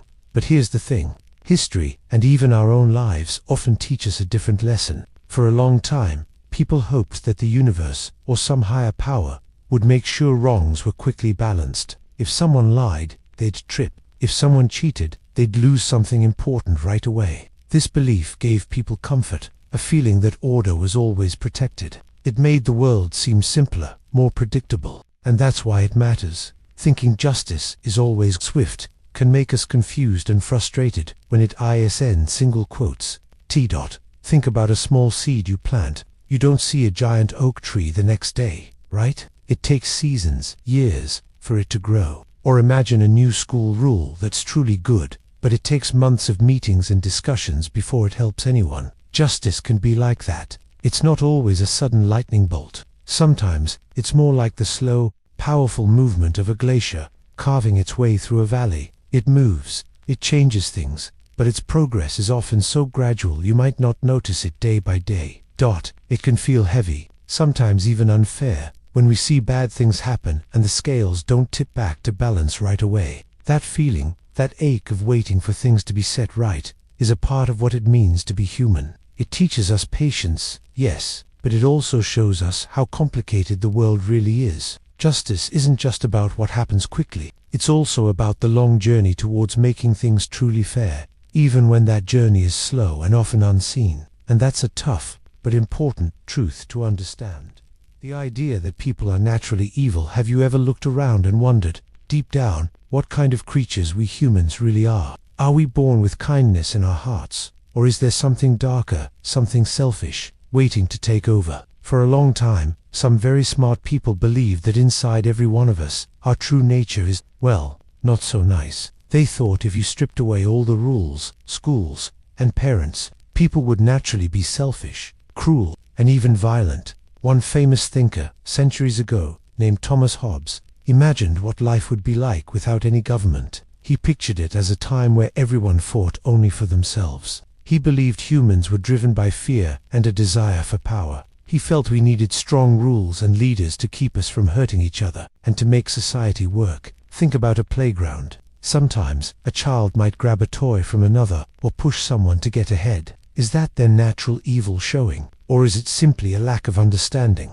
Or not yet learning how to share and care? When we see a tiny baby crying until it gets what it needs, we don't call it evil. We call it helpless. Babies learn to share, to comfort, to love. They learn from the world around them, from the people who raise them. But here's the thing. History also shows us incredible acts of bravery, kindness, and self-sacrifice. People risking everything for strangers. We see empathy, that feeling of truly understanding what someone else feels from a very young age. So, is our true nature fixed, either good or bad? Or is it more like a garden, where what grows depends on what we plant, what we water, and what we choose to nurture? Maybe we have the power to choose which seeds will blossom, and maybe that choice is what truly defines us, not some preset idea of who we are. How focusing only on self led to loneliness. How focusing only on self led to loneliness. Have you ever felt truly alone, even in a crowd? It's a strange, quiet feeling. For ages, societies understood we're all threads in a bigger fabric. Our lives connect to family, friends, community. Ancient thinkers, like the Greek philosopher Aristotle, knew that humans are social animals.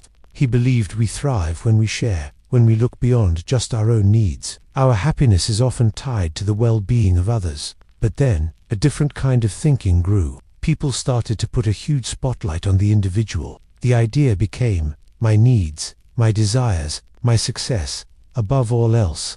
This sounds strong, like a path to power. But here's the thing. When everyone focuses only on their own light, the shared warmth of a community dies. We start seeing others not as friends, but as competition, or just tools to get what we want. Think about a sports team. If every player only cared about scoring goals themselves, ignoring passes, never cheering for teammates, what happens? The team falls apart. Everyone is isolated on the field, even in the same uniform. No one wins. When our world shrinks to just me, when we only think about ourselves, we push away the very connections that truly feed our souls. This isn't about blaming anyone. It's about understanding a mistake we made as a civilization. We thought complete independence was strength, but it often led to a deep, quiet emptiness inside. True strength comes from connection, from understanding we are parts of a whole, bigger than just ourselves. Our greatest joys come from giving, from sharing, from simply being there for someone.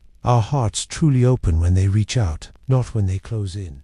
The lie that only one way was right. Of you ever felt like there's only one right way to do something, one way to solve a problem, or one path to happiness. For a long time, many people believed this deeply. They thought their beliefs, their gods, their traditions, their way of seeing the world, was the only true way. If you didn't see things their way, you were just wrong. This idea, that there's only one single truth, caused so much pain. It made people close off their hearts and minds. It led to arguments, conflicts, and sometimes, too much worse. Think how different cultures, for centuries, often saw their own ways as better, dismissing all others. This wasn't just small disagreements. It was a core belief that pushed people apart, stopping them from learning. They missed out on the wisdom, beauty, and strength that comes from different viewpoints. Don't imagine getting across a big park. There isn't just one paved path, right? Maybe a winding gravel trail, a shortcut through the grass, or a path along the river. Each way has different things to see,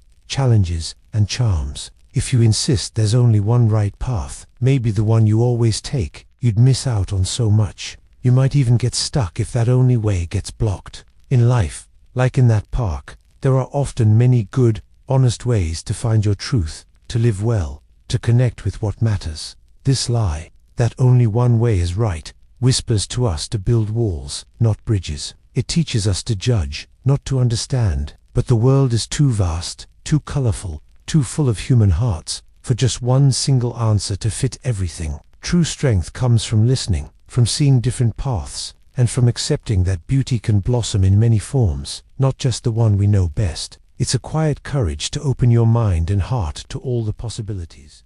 Thinking that our problems were unique, have you ever felt completely alone in something you were going through? Like no one else in the entire world could possibly understand how sad you were, or how hard that math problem seemed, or why that friendship just broke apart. This feeling, that our struggles are one of a kind, is a really common human experience. But here's the thing, it's also a big mistake that has sometimes kept us stuck for thousands of years. People have looked at their own lives and thought, my pain is new. What I'm going through has never happened before.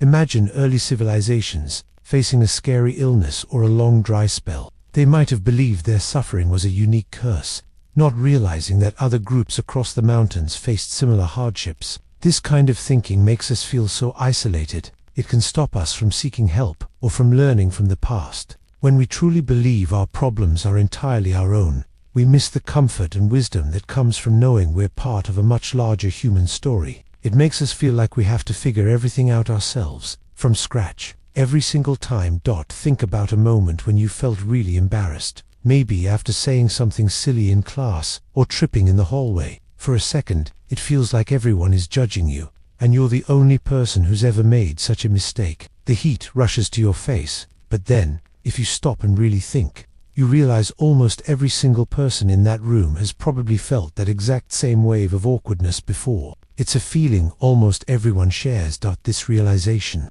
that our unique pains are often echoes of countless others throughout history, can be incredibly freeing. It reminds us that humanity has faced countless trials, big and small, and often found ways through them. We're not charting entirely new territory with every struggle. Instead, we're walking a path worn by generations, a path where others have left their footprints and their lessons. There's a quiet strength in knowing that. It connects us, making our burdens feel a little lighter, and our search for answers a little less lonely. We find a deep calm in realizing we are not an island, but part of a flowing, powerful river of human experience.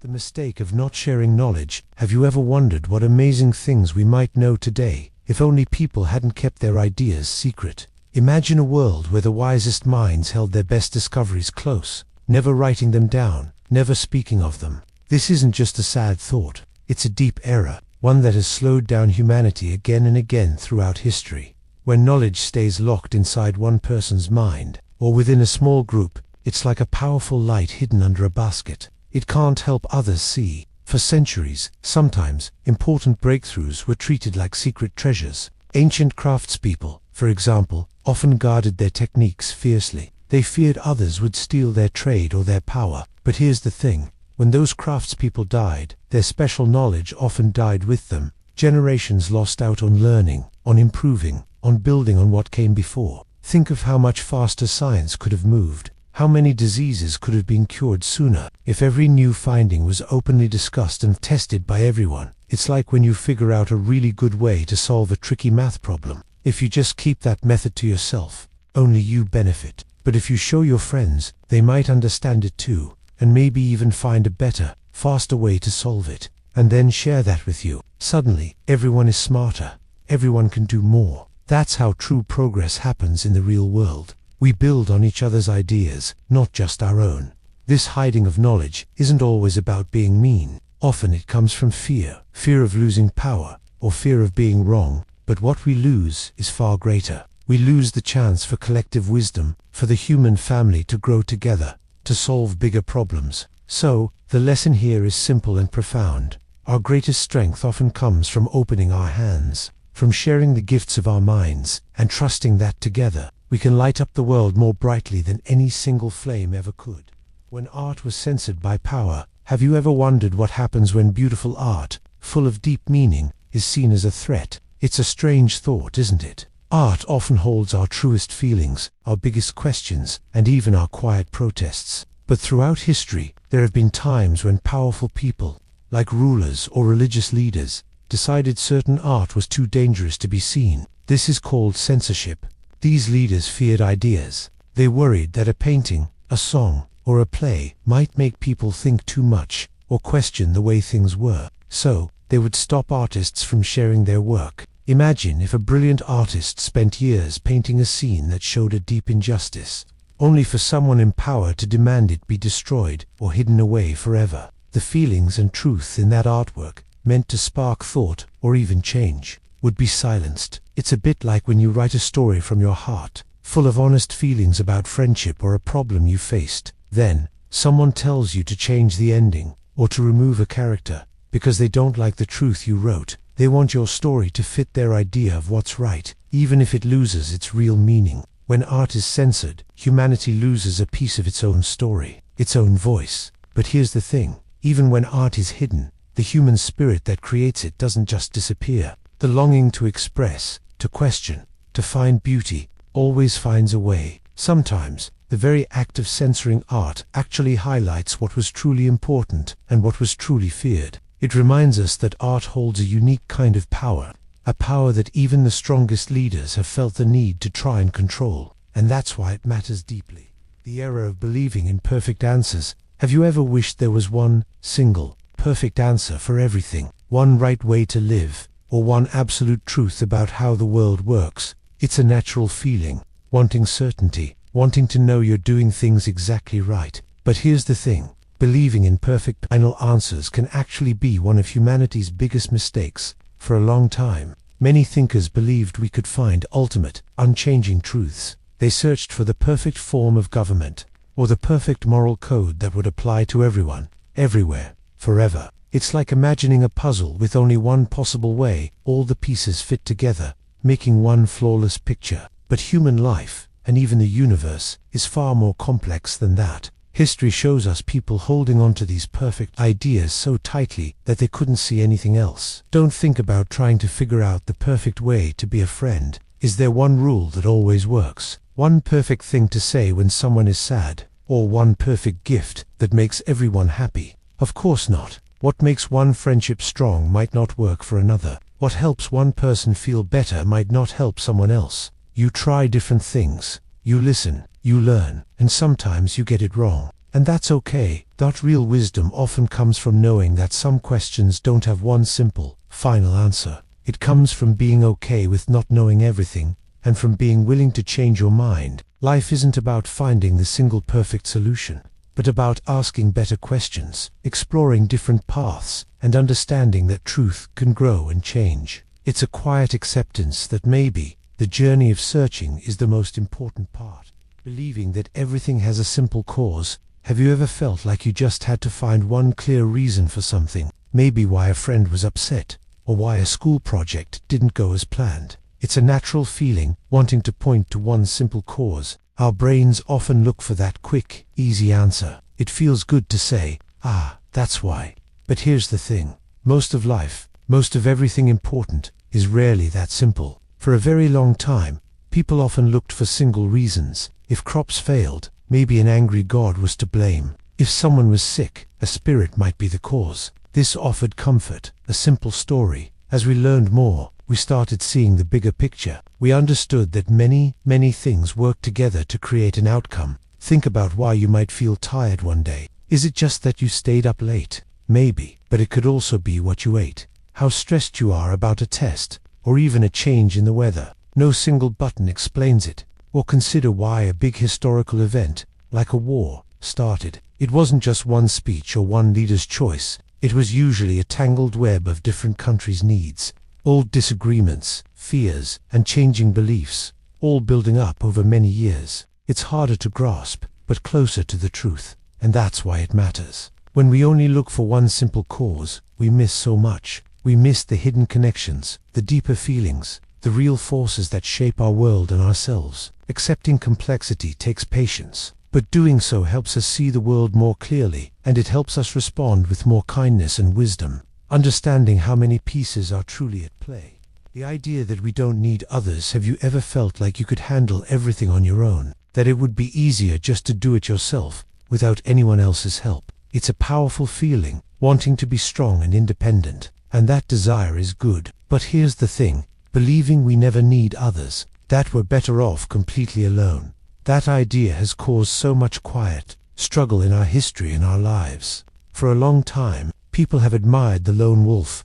You see it in old stories, even in movies. It looks brave, right? But deep down, humans are built for connection. We built entire cities, invented amazing things, and explored space, not alone, but by working together. Ancient thinkers understood society works best when everyone plays a part, relying on each other. Even wise philosophers, seeking inner peace, had friends and communities. Here's what I found. Imagine a single plant trying to grow a whole forest by itself. It doesn't make sense, does it? A tree needs soil, water, and sunlight, but it also needs the protection and support of other trees. The forest breathes as one. Or think about your own body. Your heart can't do its job without your lungs. Your brain needs every single part. They all depend on each other. It's the same for us, even when we feel our strongest. We need a friend to listen, a teacher to guide, a family member to support. When we pretend we don't, we carry heavy burdens alone that could be shared.